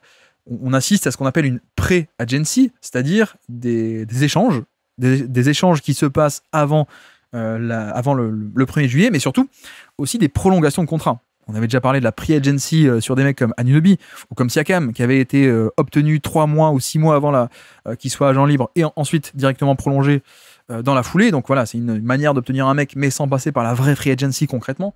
Et là, c'est pareil. Là, on a plein de mecs qui ont été prolongés un peu en interne. Ça n'arrête pas de tomber. Tout ce qui est Van Vliet, justement, vient de faire ça. Mais c'est pas le seul. Vous voyez, un peu partout en NBA, des mecs qui prolongent. Évidemment, maintenant que je dis ça, j'ai plus aucun exemple en tête, bien entendu. Je vais quand même aller en citer quelques-uns. Mais grosso modo, vous voyez qu'on a eu plein de signatures actuellement, alors que le 1er juillet n'est pas encore arrivé. Enfin bref, ce genre d'exemple, on voit ça. Ça n'arrête pas de tomber là depuis une semaine, depuis la fin des finales. Donc cette pré-agency, Ça enlève du spectacle au 1er juillet, évidemment, ça on est d'accord, mais ça apporte aussi un truc assez différent, qui est que, finalement, sur une prolongation de contrat un peu en interne et qui est avant la free agency, eh bien, on n'a pas exactement les mêmes règles. C'est-à-dire que quelqu'un qu'on va signer en free agent en juillet, il ne peut pas de suite être échangé. Il y a une période de quelques mois où non, il n'est pas éligible à être échangé. Notamment, c'est souvent autour de mi-décembre. Vous savez, au mi-décembre, le 15 décembre, on a les free agents de l'été d'avant peuvent à présent être échangés le 15 décembre. Là, c'est pas le cas. C'est pas du tout le cas. Et donc, c'est un peu la conséquence de cette pré-agency, de tous ces contrats qui tombent alors que ça n'a pas encore démarré, c'est qu'en fait, ils sont échangeables immédiatement. Je pense à du Gafford qui a prolongé à Dallas, mais en fait, il est de suite échangeable. Et donc, je pense, bouclons la boucle, à Van Vliet ici. Alors, ce serait pas très sympa pour lui qui a pris un salaire beaucoup plus bas qu'avant, alors qu'il aurait pu prendre 44 millions et son option, mais finalement, il a accepté de prendre beaucoup moins. Ah non, quoique non, c'était pas une player option, c'est une team option. Mais voilà, ce serait pas sympa pour Van Vliet qui veut s'inscrire dans la durée. Mais en fait, il y a aussi ce truc il est disponible de suite, pour le coup, Van Vliet. Donc en fait, on pourrait avoir totalement, vous avez compris, on est dans la théorie, c'est pas, ça va pas se passer, je ne pense pas. Mais dans la théorie, c'est vrai que on pourrait avoir un package avec Van Vliet 24 millions sur 2 ans, mais donc 24 millions, plus Jock Landale 8 millions. Alors après, il faut que ça se fasse rapidement, parce que Landale pourrait être coupé. Donc Landale 8 millions et Rich Shepard 10 millions. Et ça, avec ce package, ça passe, tu peux avoir LeBron James avec ses salaires accumulés. Bon, en un sens, ça paraît très peu pour LeBron, mais souvenez-vous, LeBron a aussi une no trade clause. Donc si LeBron, il se met en tête, non, mais de toute façon, les Lakers, les gars, je n'accepterai aucune autre offre que Houston. Bon, finalement, t'as pas trop la main sur le dossier. En un sens, de l'autre côté, je peux aussi entendre, ouais, non, mais alors c'est cool d'avoir LeBron pour 1 an, mais c'est quand même un peu dommage d'abandonner un peu le projet Rich Shepard qui n'a même pas encore commencé. C'est juste que il n'a pas joué en tant que rookie, mais comme beaucoup, et comme beaucoup dans une équipe d'élite. Un rookie, ça joue pas beaucoup. Donc c'est un peu dommage de laisser tomber Rich Shepard, de le laisser filer pour juste un an de LeBron. Je peux comprendre aussi, donc c'est à la fois pas cher et ça peut être un peu cher pour les fans des Rockets. On peut imaginer aussi, évidemment, je le dis pas, mais là je parle que des salaires, mais pourquoi pas des seconds tours de draft dans un sens ou dans l'autre, ça dépend de qui arrive à avoir la main sur le dossier. Est-ce que les Lakers sont en mode, non, en fait c'est nous qui avons le pouvoir puisque t'as envie de jouer ailleurs et il te reste plus qu'1 an, donc en fait c'est nous qui avons le pouvoir. Donc bref, je ne sais pas, mais c'est vrai que conséquence de cette pre-agency, disait-on, c'est que Van Vliet est disponible de suite.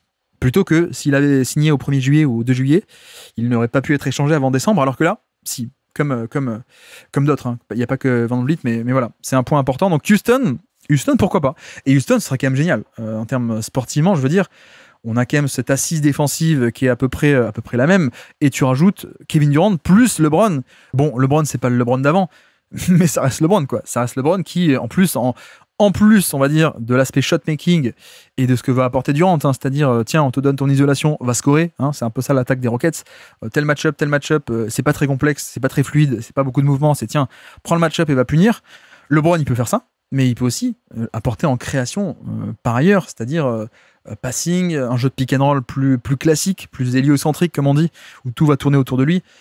Voilà, ça c'est une création collective que n'apporte pas Durant. Donc, dans cette assise défensive, avec ce coach défensif, si tu es capable d'avoir pour 1 an un espèce de méga all-in et Durant et LeBron, franchement, j'aime bien Van Vliet, et je crois beaucoup en Shepard, mais je pense que je me pose la question, voire même que je le fais. Donc voilà, option Houston, potentiellement, c'est une des équipes qui, ça peut passer parce que financièrement, je crois qu'ils se sont pas mal débrouillés encore pour l'instant au niveau de pas mal de contrats, donc ils sont pas trop dans les aprons, ils sont même pas trop dans la taxe, je crois.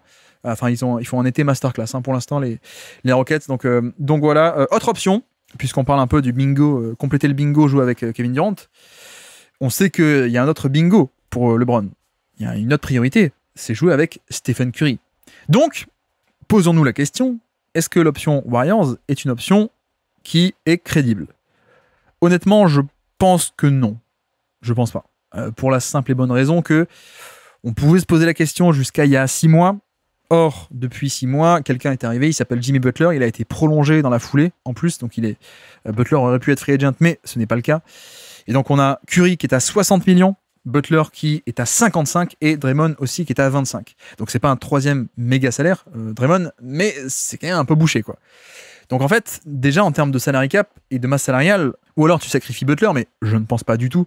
Donc ça ne me paraît pas réaliste, un espèce d'échange avec LeBron. Ou alors, la seule option, et c'est pas non plus à exclure, c'est que les Warriors ont une arme qui s'appelle Jonathan Kuminga, qui sort d'une très mauvaise saison, mais qui est encore assez jeune, qui a montré une plutôt bonne saison en 2024, hein, souvenez-vous. J'étais un peu déçu par la 25, mais 24, c'était quand même pas mal du tout. C'est un jeune. Est-ce que les Lakers pourraient être, à la limite, intéressés? Surtout si, rappelons-le, encore une fois, LeBron peut avoir la main sur le dossier. Si LeBron dit « Non mais c'est ma dernière année, je veux absolument aller aux Warriors, je n'accepterai que cette offre-là », bon, bah si t'es les Lakers, t'es un peu obligé de faire avec ça. T'es un peu obligé de négocier avec les Warriors. Donc, forcément, la seule option pour Golden State, c'est de passer par une signature de Kuminga. Donc, sign and trade, c'est quoi? C'est que Kuminga est un free agent restrictif. Donc là, il est concrètement, il est en fin de contrat, mais soit les Warriors le prolongent, soit sinon quelqu'un vient de mettre une offre sur la table et les Warriors peuvent s'aligner sur n'importe quelle offre et ils ont la priorité pour le garder. Si Brooklyn met 40 millions sur la table et que les Warriors disent non, on veut s'aligner, c'est les Warriors qui le gardent, ils ont la priorité. Et donc, ça, c'est la situation de free agent, mais il y a aussi ce qu'on appelle des sign and trade, c'est-à-dire que tu signes le joueur et ensuite tu l'envoies dans une autre équipe. Et donc, en fait, c'est une free agency, c'est comme une free agency, mais avec un mec en retour. Et c'est l'intérêt, c'est que c'est un trade, c'est pas qu'un sign and trade. Par exemple, les Warriors avaient fait ça à l'époque de Durant. Sign and trade, d'ailleurs double sign and trade, je crois, entre Durant qui avait signé aux Warriors puis a été échangé à Brooklyn et l'inverse pour D'Angelo Russell.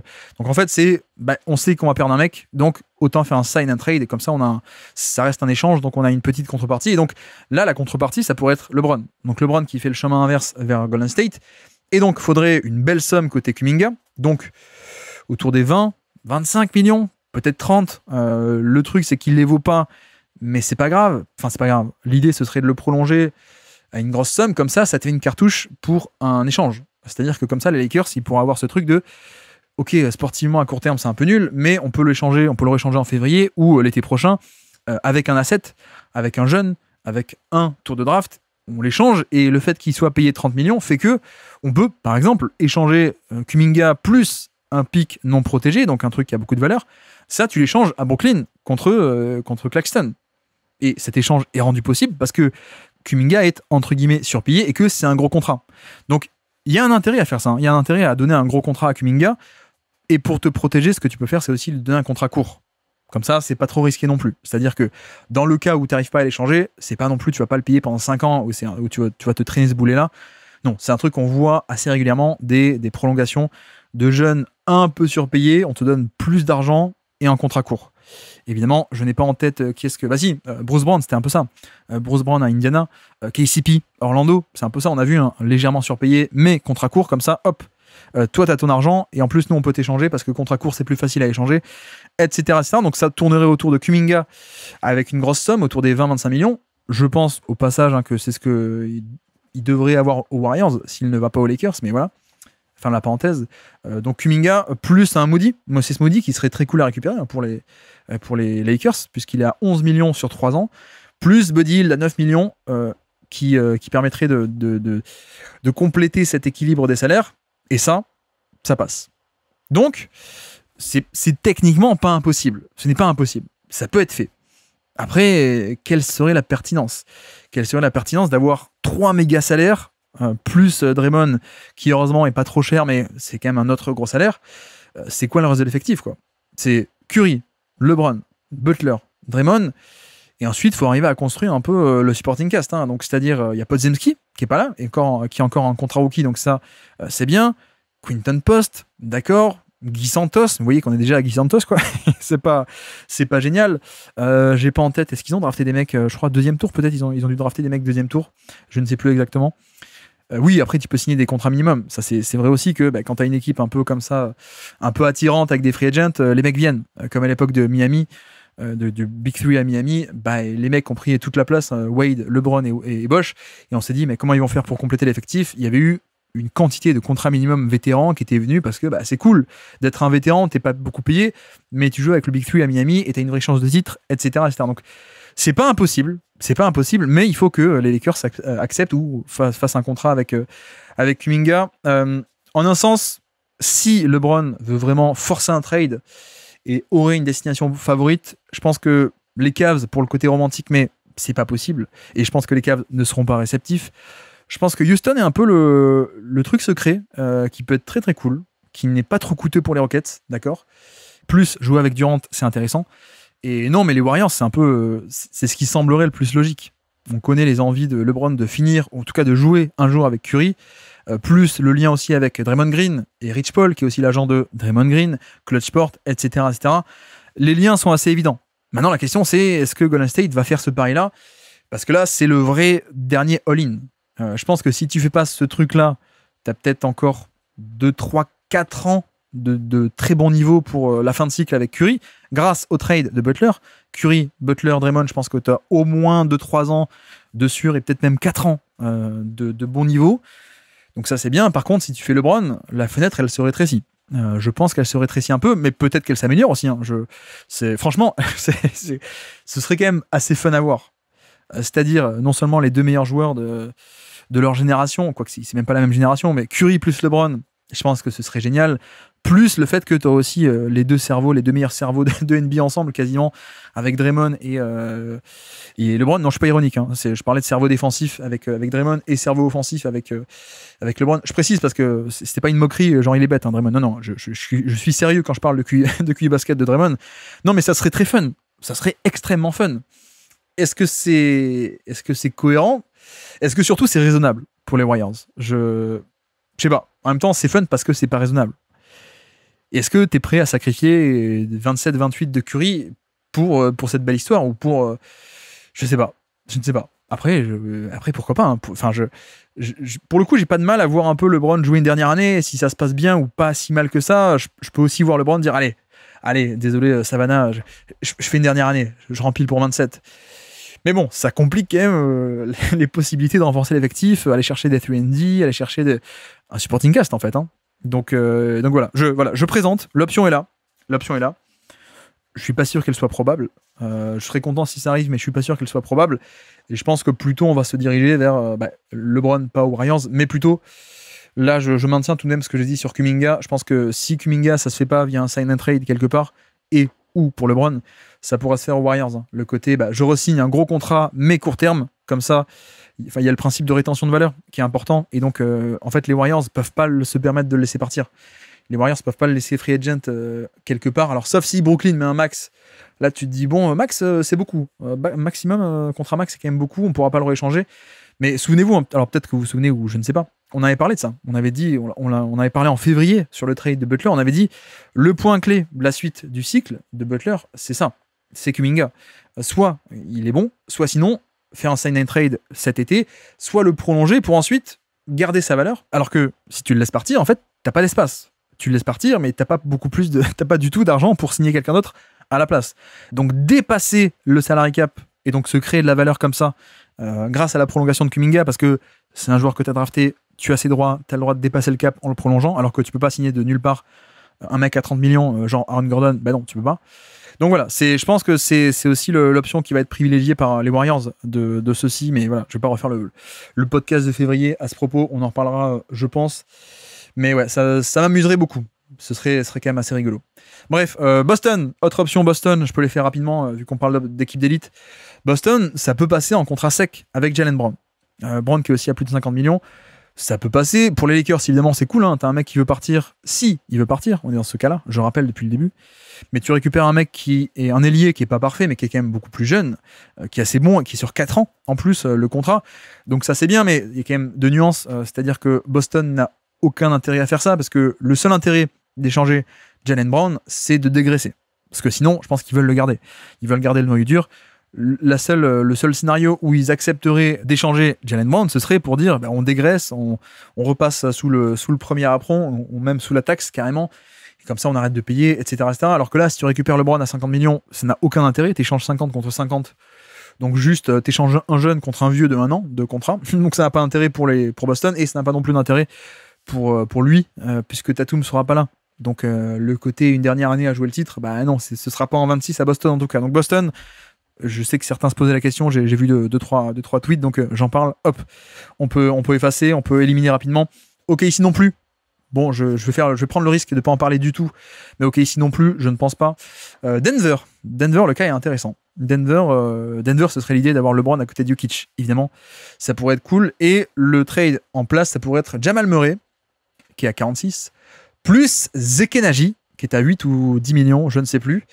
Là encore, hein, principe de rétention de valeur, on a prolongé exprès Zekenaji en le surpayant pour pouvoir se créer une cartouche de trade, ce qui ensuite peut servir donc à faire un échange. C'est exactement ce que dans ce cas-là qu'on pourrait être. Donc LeBron contre Jamal Murray et Zekenaji. Quel serait l'intérêt pour nous, pour le spectacle? C'est LeBron à Denver, avec Jokic, évidemment. Mais non, le truc, c'est que, heureusement d'ailleurs que Denver n'est plus second apron, comme il l'était dans la saison. Ils ont eu des fins de contrat, donc ils sont désormais premier apron. Ils peuvent combiner plusieurs joueurs dans un trade. Alors que, avant, ils n'auraient pas pu. Ils n'auraient pas pu faire ils auraient dû faire un seul contrat, donc juste Jamal Murray, ça ne serait pas passé puisqu'ils ne pouvaient pas non plus encaisser plus que ce qu'ils n'envoient. Donc 46 de Jamal Murray, ils n'auraient pas pu encaisser les 53 de LeBron. Bref, désormais premier apron, tu peux combiner des joueurs, donc éventuellement ça peut être possible, au moins c'est possible. Après le scénario c'est quoi? C'est que Denver se sortirait du contrat de Jamal Murray. Mais est-ce que vraiment le contrat de Jamal Murray est à ce point catastrophique?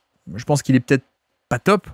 Je pense pas qu'on soit sur un catastrophique. Donc le seul intérêt, ce serait d'échanger Murray contre un mec en fin de contrat pour un peu, hop, on reset en fait. Hein. L'été prochain, on est débarrassé, mais je pense pas que ce soit. Enfin, ça m'a l'air largement improbable. Donc non, je ne pense pas du tout. Ou alors, le seul intérêt, on va dire, de se débarrasser de Jamal Murray, ce serait soit d'avoir sur le même salaire un joueur bien meilleur, ce que je pense est LeBron, mais si c'est pour un an, c'est pas très intéressant. Donc ça non. Soit sinon échanger Jamal Murray pour avoir non pas un joueur à ce salaire meilleur, mais plusieurs joueurs, et donc ainsi augmenter ta profondeur d'effectif et ta densité d'effectif. Mais donc là, ce serait pas le cas. Là, tu obtiendrais qu'un seul joueur en retour. Soit sinon, tu échanges Jamal Murray pour du long terme, pour des jeunes pour du long terme, etc., etc. Là, c'est pas le cas. Là, c'est un mec qui est encore plus vieux, donc non, pas trop d'intérêt. Ou alors Denver fait ça parce qu'ils se disent, ok, c'est que pour un an, mais on croit à ce point aux chances de titre avec LeBron, mais je ne pense pas. Donc Denver non plus, je pense qu'on peut l'éliminer assez facilement de l'équation. Milwaukee, tiens, Milwaukee, est-ce que ça pourrait être envisageable? Milwaukee, on va quand même aller plus vite. Ça passerait par LeBron contre Lillard, un peu en sec. LeBron, 1 an de contrat à peine, Lillard, 2 ans de contrat à peine. Donc, pour les Bucks, l'intérêt, c'est de mettre Giannis à côté de LeBron, et donc surtout avoir un joueur qui joue en 2026. Donc ça, c'est bien, parce que Lillard est blessé, et les Lakers, ce serait l'inverse, c'est-à-dire on arrive à transformer une fin de contrat, donc 1 an, en 2 ans, et donc on a éventuellement Lillard qui sera opérationnel pour 2027, au cas où d'ailleurs, en plus Doncic se barre, t'as Lillard, donc c'est quand même pas mal. Et en plus, côté Milwaukee, c'est vrai que ça permet de faire un peu peau neuve, ou plutôt de se créer du cap space pour 26. Parce qu'il y aurait Giannis sous contrat, il y aura aussi quelques Kuzma sous contrat à 20 millions, mais en dehors de ça, c'est Bobby Portis, fin de contrat, donc LeBron serait une fin de contrat, Pat Connaughton, fin de contrat, et après que des joueurs minimum. Donc en fait, ce serait un pari pour 1 an, mais sans endommager ou sans prendre de risques sur du moyen ou long terme. Non, dès l'été prochain, tu serais avec Giannis encore sous contrat de 2 ans, plus du cap space. Donc, pour la free agency 2026, c'est intéressant. Milwaukee qui pourrait garder Giannis et signer un gros free agent à mettre à côté. Un gros free agent, sans parler de Luka Doncic, mais il y a aussi des mecs comme De'Aaron Fox, il y a aussi des mecs comme Jaren Jackson, peut-être, s'il ne signe pas de prolongation dès maintenant. Voilà, il y a quand même plein de beaux mondes en 2026, donc pourquoi pas. Bon, après, j'y crois pas trop. Une piste peut-être, autre piste. On sait que c'est toujours un peu sérieux avec eux, je ne sais pas.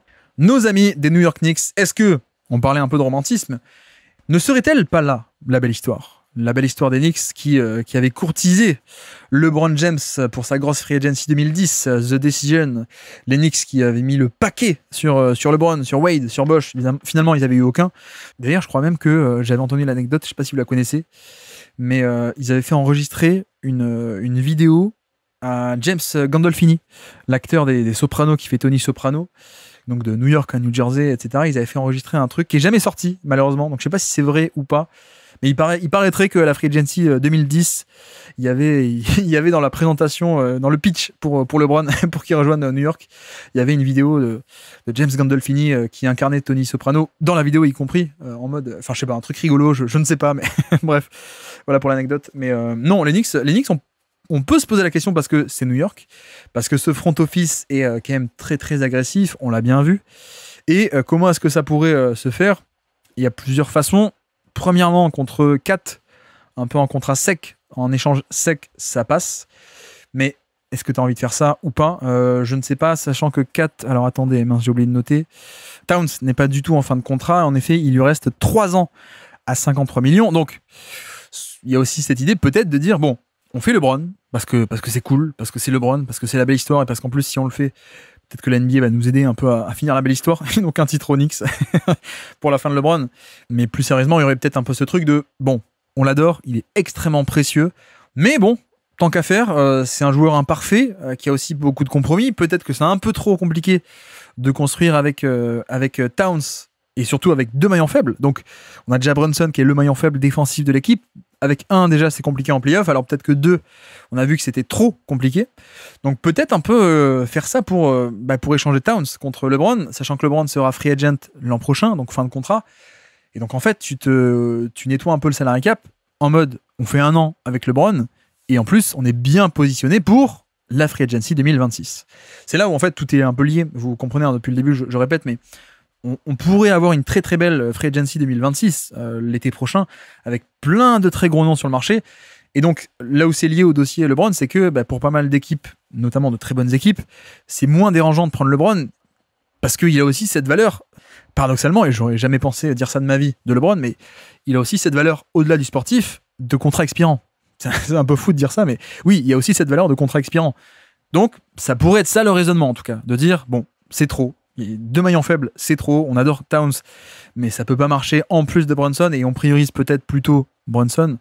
Donc on en profite, on prend LeBron qui nous fait une belle année, la belle histoire. Et puis l'été prochain, on a du cap, max de cap pour faire des trucs sur la Free Agency. Donc ça, première option. Ou alors, autre option, on garde Karl Anthony Towns, mais par contre, le package, c'est quoi? C'est Mikal Bridges, 24 millions contrat finissant, donc plus qu'1 an. Josh Hart, 15 millions sur 3 ans. Donc on additionne les 2 salaires, plus également Mitchell Robinson, 13 millions, qui est en fin de contrat sur 1 an.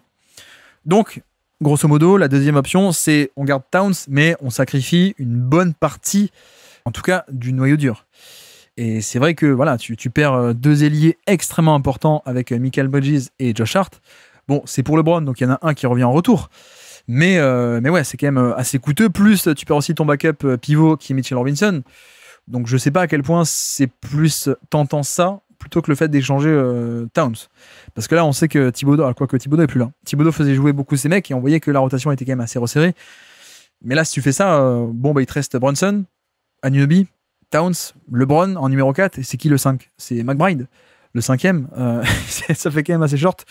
Donc voilà, je sais pas si j'y crois. Je crois que ce scénario je pense que le plus probable c'est peut-être Towns, pour le coup. Mais dans tous les cas, les 2 scénarios Onyx sont assez improbables. Donc voilà, avançons. Tiens. Il y en a un scénario qui m'a l'air assez intéressant, même très intéressant. Et j'ai presque envie d'être de vouloir ça, en fait, clairement. Les LA Clippers. Et si, alors là, c'est pas la belle histoire, pour le coup. Et si LeBron allait chez le rival, entre guillemets, chez les Clippers. Déjà, il y a l'avantage de ne pas déménager. Donc lui qui voulait un peu finir sa carrière à Los Angeles pour la ville, pour le côté business, etc., c'est quand même cool de ne pas avoir à déménager et de rester dans cette région-là, pour lui, pour la fin de carrière. Donc très bien. Mais surtout, on a aussi affaire avec des Clippers qui sont très clairement, eux aussi, en fin de cycle. Et donc il y a un aspect où, un peu, d'ailleurs, contrairement à ce qu'on a dit sur les Cavs, les Cavs n'avaient aucun intérêt à sacrifier ce qui semble être encore 5, 6, 7, 8 bonnes années de méga prime de l'équipe pour 1 an de LeBron. Là, par contre, avec les Clippers, on a un peu cet alignement entre LeBron, court terme, très court terme, et les Clippers qui sont eux aussi, je trouve, dans du très court terme. Pourquoi? Parce que l'effectif est vieux, les stars sont vieilles, on est en fin de cycle.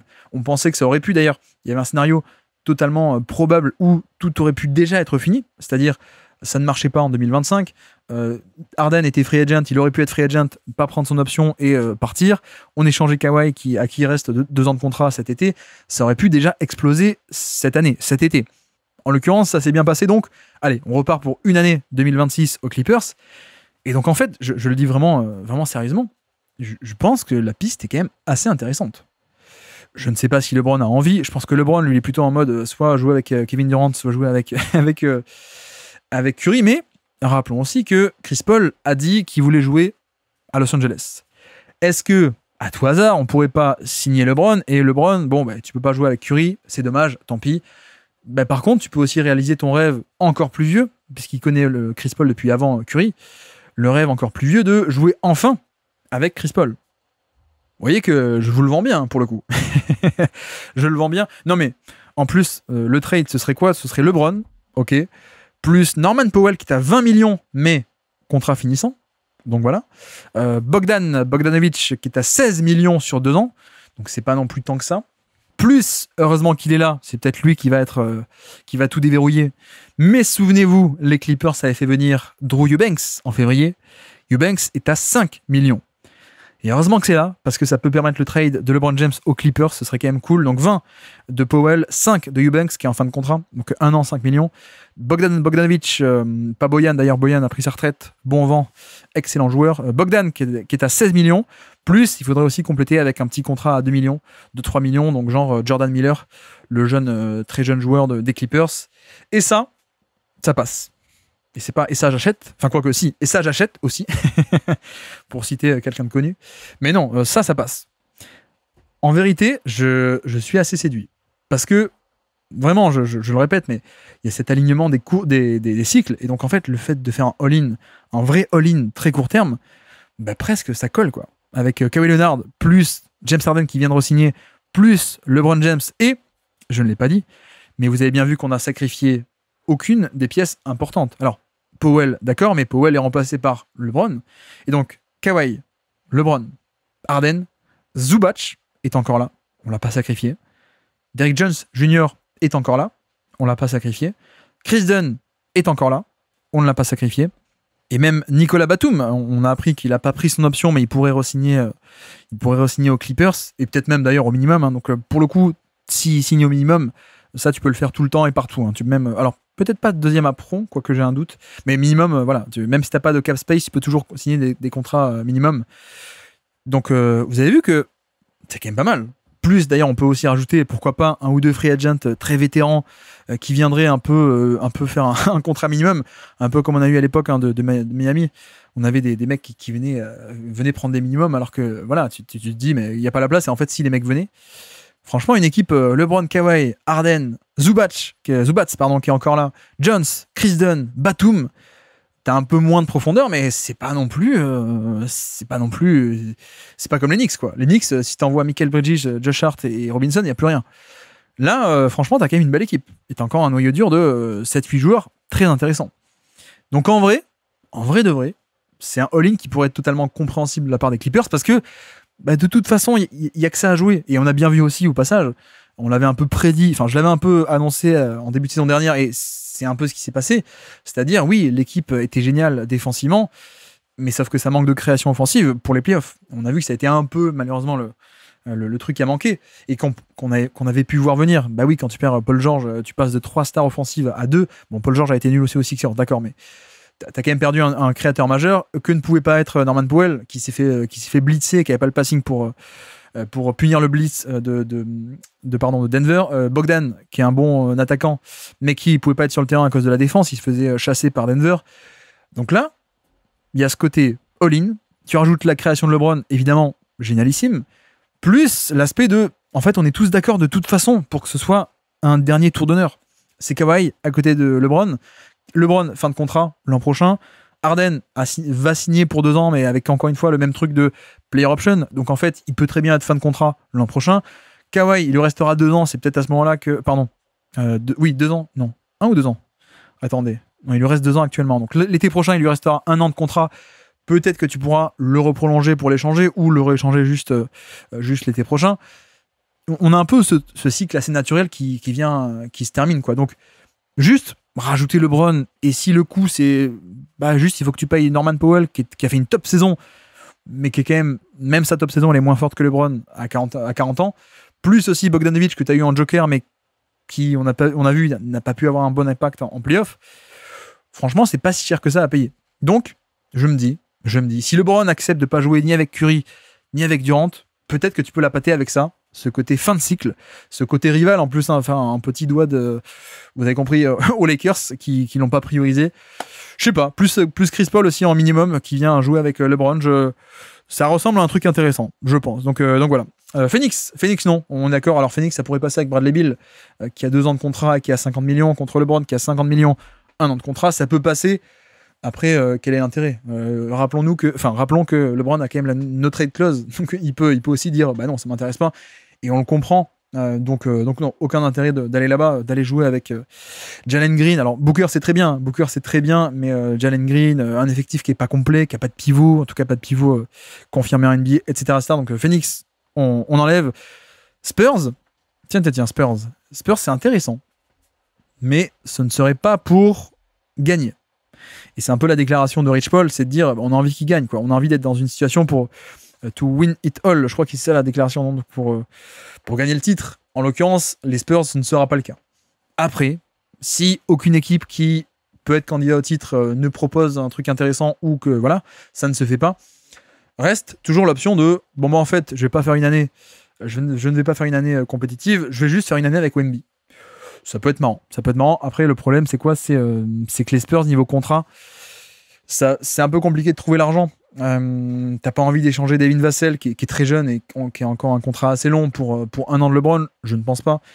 À la limite, il y a Keldon Johnson qui a 17 millions. Plus, tu pourrais l'ajouter aux 20 de Harrison Barnes, qui est précieux, mais qui est en fin de contrat à 20 millions. Bon, à la limite, pour avoir LeBron 1 an, ça peut être rigolo. Pourquoi pas? Mais même ça, je crois que ça passe pas. Ou alors, il faudra impliquer peut-être Fox. Mais est-ce que tu as envie d'impliquer Darren Fox?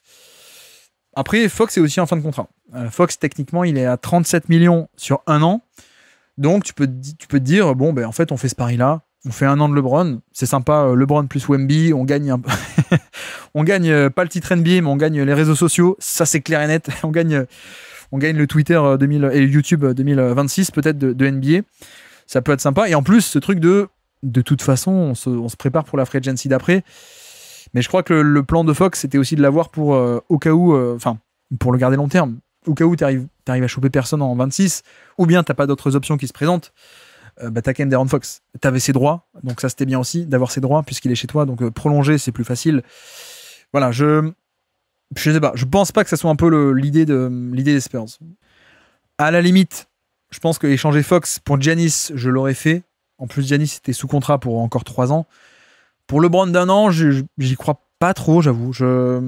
Ça peut se faire. Et en plus, pour les Lakers, c'est cool parce que, imaginez les Lakers, la crainte, c'est quoi? C'est que la crainte des Lakers, c'est que Doncic soit attiré par les Spurs. Et donc que Doncic se barre jouer avec Wemby et pour retrouver son Texas où il n'y avait pas d'impôts, pour retrouver les barbecues du Texas, pour en plus faire un duo avec Wembanyama où tu te dis, en fait, Doncic choisit d'aller avec Wemby. Comme ça, il fait 10 titres NBA en 8 ans. J'exagère un tout petit peu, mais voilà, c'est clairement pour moi, il y a Denver, il y a Spurs qui pourraient être un peu les contenders, qui pourraient être un peu les grosses destinations, les plus grosses menaces pour les Lakers en free agency. Donc c'est vrai que si tu crains ça, tu pourrais presque faire d'une pierre deux coups. C'est-à-dire tu récupères Darren Fox, et si Doncic se barre, t'as Darren Fox, et tu peux le prolonger lui en free agency 2026. Je crois qu'en plus, si tu le récupères, tu récupères ses droits dans un échange cet été. Donc voilà, tu auras un peu la priorité pour le prolonger. Et puis même, juste, autant Luka Doncic, je pense qu'il a le choix, il aura beaucoup de choix. Autant Darren Fox, c'est peut-être un chapeau un peu en dessous. Et donc, ici, à ce côté, c'est la dèche absolue. Tu peux quand même convaincre Darren Fox de dire, tiens, soit la star des Lakers avec un contrat max, ça peut l'attirer. Donc, c'est vrai qu'en tant que plan backup, pourquoi pas. Mais c'est plutôt côté Spurs où j'ai un peu du mal à voir ça, je dois dire. Mais peut-être que je me trompe, Mais voilà. Toronto, il n'y a plus Masai Ujiri, donc on se pose pas la question d'un all-in. J'avais 2 dernières destinations, et après on arrête ce podcast, en tout cas cette partie fictive, qui est marrante, mais qui reste un peu fictive. 2 dernières destinations, qui à mon avis il faut aborder. La première, c'est Miami. Miami, est-ce que on pourrait pas avoir enfin un méga trade de Miami pour LeBron James. Ça pourrait être un vrai all-in pour le coup. Et là où c'est intéressant, c'est que je pense que Miami, ils ont loupé pas mal de wagons. Ils ont loupé Lillard, malheureusement. D'ailleurs, au passage, Lillard qui a été la contrepartie Lillard a été coupée. Buyout, ça n'arrive jamais, mais la contrepartie du trade de Lillard, Ayton a été littéralement racheté. Son contrat a été racheté même pas 2 ans après le trade. Fin de la parenthèse. Mais donc voilà, Miami a loupé un peu Lillard. Miami a dû laisser partir Butler. Miami n'a pas fait Durant. Miami n'a pas fait Giannis. Pas encore en tout cas. Enfin bref, il y a quand même plein de wagons de trains qu'ils ont laissé partir, plutôt. Et donc là, ils sont plutôt...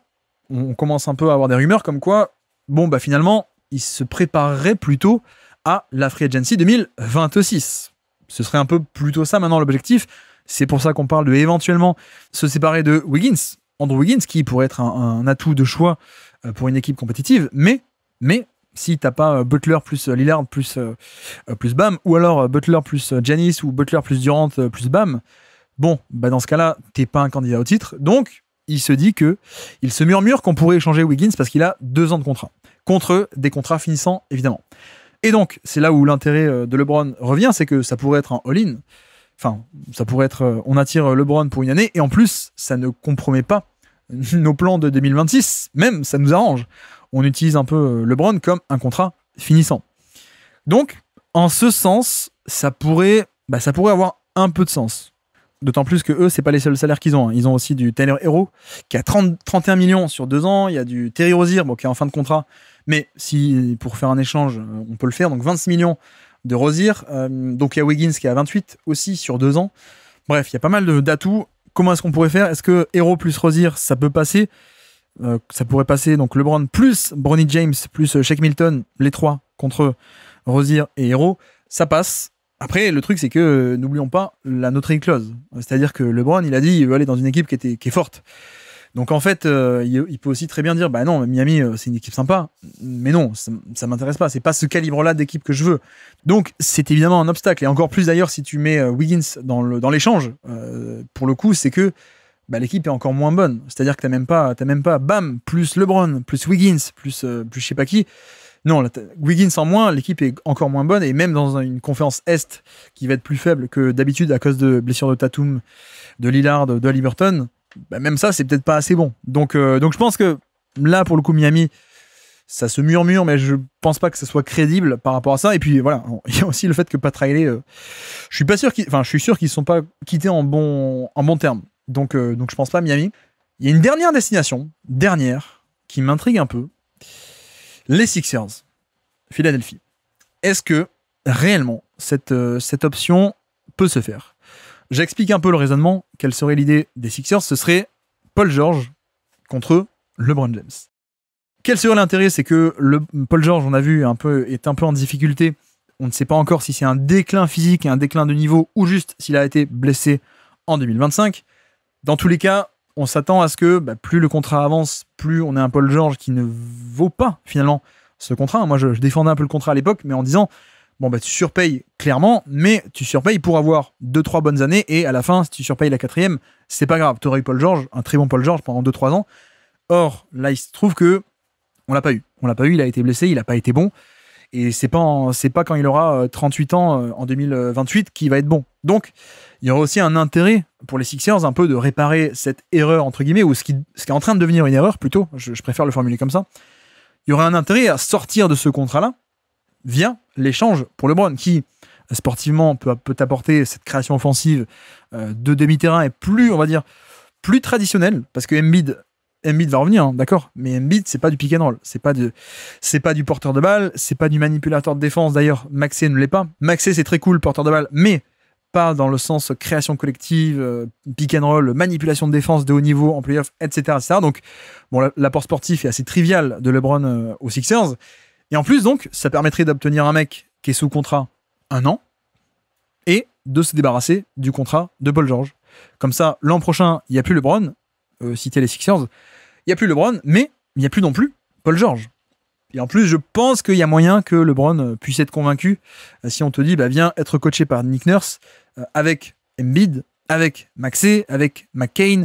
Enfin, l'effectif est quand même pas mal du tout côté Sixers. Donc, en tout cas, moi, je l'aime bien. Donc, pourquoi pas Sixers, pourquoi pas ça. Et de l'autre côté, si t'es les Lakers, c'était pas forcément en position de force, mais tu te dis, tu peux argumenter en disant bon, on va essayer de relancer Paul George avec plus de ballons quand il ne sera pas blessé aussi, et puis on récupère aussi un mec qui est sous contrat un peu plus long. Donc éventuellement, sous contrat plus long, si on arrive un peu à le requinquer, ça nous fait une cartouche de trade futur de, voilà, imaginons Luka Doncic re-signe, t'as la cartouche Paul George où tu associes Paul George avec un pick ou deux et tu vas chercher un autre mec à 50 millions ou même plutôt à 40 ou à 35. Il y a aussi cette idée tu utilises ce gros contrat pour des échanges en triangle, etc. quoi. Alors que là, LeBron, tu l'aurais perdu en free agency pour rien. Là, tu peux rationaliser en te disant bon, de toute façon, on n'a pas le choix, il nous force la main, LeBron. Et puis, ok, on prend Paul George et puis on essaie un peu de le revendre peut-être en pièces détachées plus tard. Donc voilà. Mais c'est assez intriguant ça pour le coup. Donc bon, vous avez vu, on s'est un peu amusé. On a parlé de plein d'équipes et on peut se permettre parce que c'est quand même rigolo. C'est LeBron. C'est pas, je vais pas le faire pour n'importe qui. Mais avec LeBron, c'est intéressant. Je pense quand même qu'au milieu de tous ces scénarios, un peu rigolo, je dois dire que Clippers, ça m'intrigue vraiment. Rockets, ça m'intrigue également pas mal du tout. C'est un peu mes deux préférés. Et en bonus, ça m'intrigue un peu moins sportivement, ou en tout cas, c'est un peu moins rationnel. Mais ce serait cool à voir, les Warriors. Et non, petit rajout au montage. Enfin, montage, je viens d'enregistrer. Mais non, j'ai oublié de parler d'une équipe. Une équipe en particulier qui est même un des favoris, je pense. Donc pour moi, il y a Clippers, il y a Rockets, et peut-être que le troisième, qui ferait un peu plus sens que Warriors, même si Warriors, il y a un peu la connexion Curry, ce serait Dallas en fait. Dallas, pour le coup, me semble totalement une des équipes qui pourrait avoir les moyens et les envies d'accueillir LeBron. Déjà, il y a quelques rumeurs qui sont un peu sorties. Alors, on ne sait pas ce que ça vaut, hein, mais il y a, comment il s'appelle, c'est Jovan Buha, qui est donc un insider des Lakers, qui dit il y a un peu de buzz depuis quelques temps de si LeBron devient un peu disponible, Dallas est un peu une destination à surveiller. Donc, il y a déjà un peu ce premier élément, et en effet c'est vrai que Dallas aurait un peu les atouts pour le faire, c'est-à-dire que en termes de contrat, je l'ai dit, mais Gafford qui a re-signé pas en free agency mais en prolongation interne, Gafford est échangeable, donc 14 millions sur la table Gafford potentiellement, plus on a aussi PJ Washington qui n'a toujours pas prolongé mais qui est encore un contrat finissant, donc pas pour cet été mais pour l'été prochain, donc un an de contrat, 14 millions également, et puis on a aussi Klay Thompson qui est à quasiment 17 millions sur l'année. Grosso modo, quand vous combinez ces trois joueurs-là, vous arrivez à monter un trade où ça passe financièrement pour accueillir LeBron James. Et donc, en effet, tu sacrifies 3 joueurs de rotation pour n'en avoir qu'un seul en retour. Mais bon, Gafford, c'est un peu moins grave de le perdre puisque tu as Davis. Et Davis, il veut pas jouer pivot. Mais bon, il y a quand même Davis qui n'a jamais été aussi bon que quand il est pivot. Plus, il y a aussi Lively qui va revenir. Donc au final, tu conserves un peu ta rotation à 2 bigs, on va dire. Donc Gafford, ok. Klay Thompson, ça serait cool de le garder, mais il faut quand même arriver à monter l'échange. Ou alors d'ailleurs, plutôt que Thompson, tu peux envoyer et Najee Marshall 9 millions et Caleb Martin, si tu préfères. Mais là où je préfère tout de même cette version-ci, c'est qu'au final, tu gardes pas mal de profondeur. Je préfère sacrifier un joueur, Klay Thompson, plutôt que 2 pour le même niveau de salaire, et Najee Marshall et Caleb Martin. Donc ça, voilà. Et donc Washington aussi, PJ Washington, qui est de facto le poste 4. Bon, si tu as désormais LeBron James, on peut dire, voilà, ça remplace un peu poste pour poste. Et donc voilà, ça ferait aussi, il faut le dire, réunification avec Davis. Donc on retrouve le duo de Los Angeles, on le retrouve à Dallas. Donc ça, c'est un peu marrant, mais on sait que sportivement, ça marche, et ça marchait, y compris l'an dernier. Plus le fait qu'il y a quand même un bon effectif encore autour, donc Caleb Martin qui a pas perdu son niveau, Najee Marshall qui a été la bonne surprise de l'an passé, Max Christie qui est là, Derek Lively qui est là, plus également notre ami Kyrie Irving. Et oui, et Kyrie, il est blessé, mais déjà c'est un pote de LeBron, on le sait, ils auraient bien aimé se retrouver plusieurs fois, hein. On en avait parlé Free Agency 2019 éventuellement, plus des trades à l'époque il y a 1 ou 2 ans, je sais plus, mais bref, au final ils pourraient retrouver et Davis et Irving, les deux ensemble. Et rappelons aussi que Kyrie s'est blessé en mars dernier. Heureusement, c'était pas le tendon d'Achille qui est la pire blessure qui met plus d'1 an à revenir. C'est une blessure grave, hein, tout de même, c'est le genou, mais ça va de mieux en mieux au niveau du genou pour ce genre de blessure. C'est plus un an complet, c'est plus année blanche. C'est autour de 8-9 mois en général. Donc blessé en mars, on a appris que Kyrie visait un peu en retour en janvier 2026. Donc au final, c'est pas comme si LeBron venait, mais pas du tout pour jouer avec Kyrie. Déjà, il y a le côté, même quand il joue pas, il est quand même dans les vestiaires. Et donc il y a son pote Kyrie. Mais surtout, il pourrait aussi revenir pour janvier 2026. On aurait un peu, peut-être pour les playoffs 2026, un dernier run avec ces deux compères. Et ça aussi, c'est bien au niveau histoire. Avec en fait, ces deux lieutenants. Bon, il y a Wade aussi, mais Wade à l'époque de Miami. Mais grosso modo, il y a le lieutenant de Cleveland, Kyrie, et le lieutenant du titre 2020, qui est Davis. Et un run 2026 avec ces trois-là, plus Najee Marshall, plus Caleb Martin, plus Max Christie, donc 3 vrais bons 3&D, je trouve. En plus, Najee Marshall peut un peu porter la balle. Plus Derek Lively, plus peut-être, on ne sait pas. Si, il y a Cooper Flagg. Cooper Flagg également. Alors, quoique, c'est vrai que je ne vois pas Cooper Flagg ici. Est-ce qu'éventuellement, avec la signature de Cooper Flagg, il y aura autant d'espace dans le cap? Peut-être pas, le site de Fanspo n'est pas à jour. Bon, peut-être qu'il y aura un joueur de plus à sacrifier pour faire l'échange, peut-être, par rapport à ça. Donc, ouais, ça garde en tête. Mais voilà, Flagg, Davis, Kyrie, LeBron, éventuellement un ou deux de Caleb Martin, Najee Marshall, Max Christie, Lively aussi, c'est quand même génial côté Dallas. Ça joue un peu le court terme. Hein. Je sais que Nico Harrison et Dallas disent vouloir jouer le long terme, mais concrètement, quand t'as Kyrie plus Davis, tu joues le court terme. Donc, autant y aller à fond sur le court terme, tout en ayant un peu le long terme également avec Cooper Flagg. Tu peux à la fois jouer sur les deux tableaux avec, on fait un méga court terme ici, et puis on a en plus Cooper Flagg pour quand il n'y aura plus LeBron, ni Kyrie, ni Davis, quand il faudra les échanger ou qu'ils partiront à la retraite. Voilà, c'est quand même assez intéressant, je trouve. Donc, côté Dallas, ce serait très bien. Ce serait un choix. Hein. C'est un choix de la création offensive et de retrouver un joueur un peu comme Doncic, hein, c'est-à-dire un peu un mec manipulation de défense, pick and roll, etc., que finalement tu n'avais pas. Tu n'avais plus sans Doncic, tu n'avais pas de créateur principal à l'attaque. Avec LeBron, là, tu le retrouves. Pas aussi bien qu'avant, mais tu le retrouves. Donc ça, c'est très cool, côté Dallas. Et puis en plus, côté Lakers, c'est génial. Parce que tu récupères... Bon, Thompson, malheureusement pour lui, c'est pas... Franchement, si ça arrive, je pense que Thompson, il aurait préféré signer en free agency ailleurs. Hein, parce qu'entre tout ce qui s'est passé, entre je signe pour être avec Luka Doncic, finalement, Doncic est échangé, finalement, on a Cooper Flagg, finalement, non, je suis rééchangé contre LeBron. Donc, c'est quand même assez dingue. Bref, donc Klay Thompson, ok. Mais surtout, donc, tu aurais Washington et Gafford. On sait que les deux fit très bien avec Doncic, très cool. Gafford en plus, ça peut être le pivot vertical dont Doncic a besoin tactiquement, et il vient d'être prolongé. Donc, il y a en plus ce truc de, c'est très cool parce que tu échanges LeBron fin de contrat contre un mec qui est sous contrat pendant 4 ans au poste de pivot. Est-ce que c'est calibre pivot titulaire NBA? Moi, je l'aime beaucoup, mais j'ai un peu de doute là-dessus. Mais en tout cas, tu l'as. Tu as cet outil, cette arme tactique. Et au final, tu peux l'avoir, ce pivot, c'est un peu moins bon, mais tu as ce pivot sans avoir besoin de, comme par exemple pour Claxton, pour Potel ou ce genre de trucs, où tu aurais besoin de dépenser un first pick. Et puis en plus, d'ailleurs, maintenant que j'y pense, je rajoute, sachez aussi que Ayton a été coupé, vous l'avez vu sans doute, hein, je vous l'apprends pas, pardon. Mais non, mais une raquette avec Gafford 20 minutes et Ayton 20 minutes, ça aussi c'est génial. Ayton qui est free agent, qui a été racheté, son contrat a été racheté par Portland parce que ça s'est mal passé, etc. Franchement, retrouver une rotation aux Lakers, enfin une rotation pour Doncic, un peu comme il avait à Dallas avec et Gafford et Lively, là t'as pareil, Gafford plus Ayton qui peut être génial. Hein.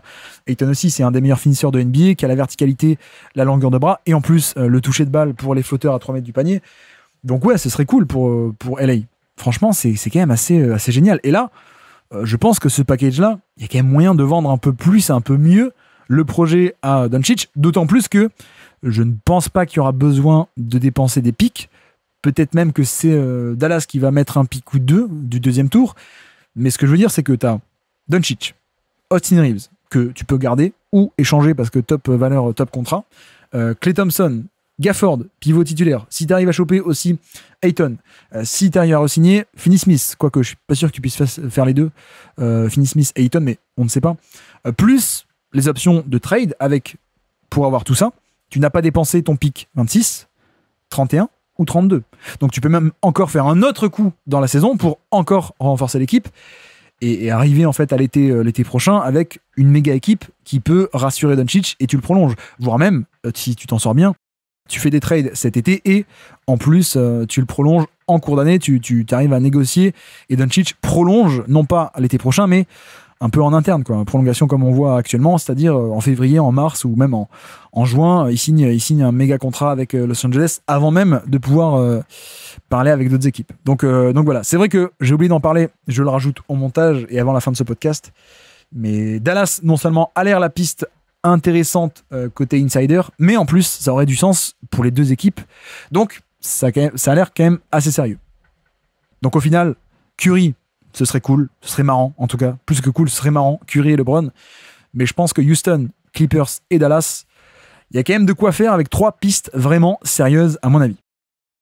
Et voilà un peu pour cette partie fun, un peu théorique, un peu imaginé des trades de LeBron James. Voilà, c'est cool, on en profite parce qu'on n'a jamais pu le faire. On n'a jamais pu imaginer des trades de LeBron James, même en 22, 23 ans de carrière. C'est la première fois qu'on peut un peu rigoler sur les trades, donc on l'a fait. C'était amusant et je pense que, comme je l'ai expliqué dans la première partie un peu plus sérieuse, c'est pas non plus à exclure qu'on ait un échange. Donc peut-être qu'en plus, si échange il y a, c'est peut-être un de ceux qu'on aura évoqué aujourd'hui. Donc bref, voilà pour LeBron James, le cas LeBron James, potentiellement un échange de King. On verra ça, un des dossiers à suivre de cet été 2025. Merci à tous d'avoir suivi cet épisode, j'espère que ça vous aura plu, et j'espère que ça va, j'ai pas trop énervé trop de monde avec ce podcast un peu en urgence. Voilà, c'est encore une fois Guillaume qui va nous embêter, nous les fans des Lakers, c'est non seulement la Free Agency 2026 de Doncic, mais en plus donc LeBron James maintenant qui va partir. Je suis taxé en un sens de anti-Lakers, alors que de l'autre côté j'ai aussi été taxé de pro-Lakers puisque je les ai pris dans mon bracket pour aller au bout. Bref, non mais alors, blague à part, c'est vrai que la situation m'intrigue. Le fait qu'on soit comme ça, on the clock, dernière année ou pas loin de LeBron, à mon avis, ça peut apporter un peu de piment à cette situation et ça peut faire bouger les choses. On ne sera pas dans un biais d'immobilisme, à mon sens, vu que il y aura rien après, quoi. C'est 2026, donc je pense que ça va bouger. Voilà pour ce podcast, donc 2 podcasts en un jour. C'est pas commun, on le fait pas tous les jours. Si vous ne l'avez pas encore fait, je vous encourage à aller écouter le podcast qui est sorti lundi matin. Ce matin, c'est le podcast bilan de la draft 2025, donc plus de 2 heures pour parler un peu de tous les prospects, présentation générale et contextualisation dans leur équipe. Et puis nous, donc, je pense que je ne pourrai pas demain, parce que donc on est lundi, je ne peux pas enregistrer le podcast que j'avais prévu et annoncé sur les Pelicans, mais on le fera quand même. Mais donc, on se retrouve bientôt, peut-être pas demain, mais très bientôt pour parler des Pelicans ou sinon de Free Agency puisque ça va démarrer ce soir, lundi soir de lundi à mardi. Donc voilà pour le programme, on se retrouve bientôt, bien entendu. Et donc, sur ce, je vous remercie une nouvelle fois de m'avoir écouté jusqu'au bout. Un grand merci pour votre soutien un peu partout et toujours comme d'habitude, merci beaucoup. Et moi je vous dis à très bientôt. Ciao.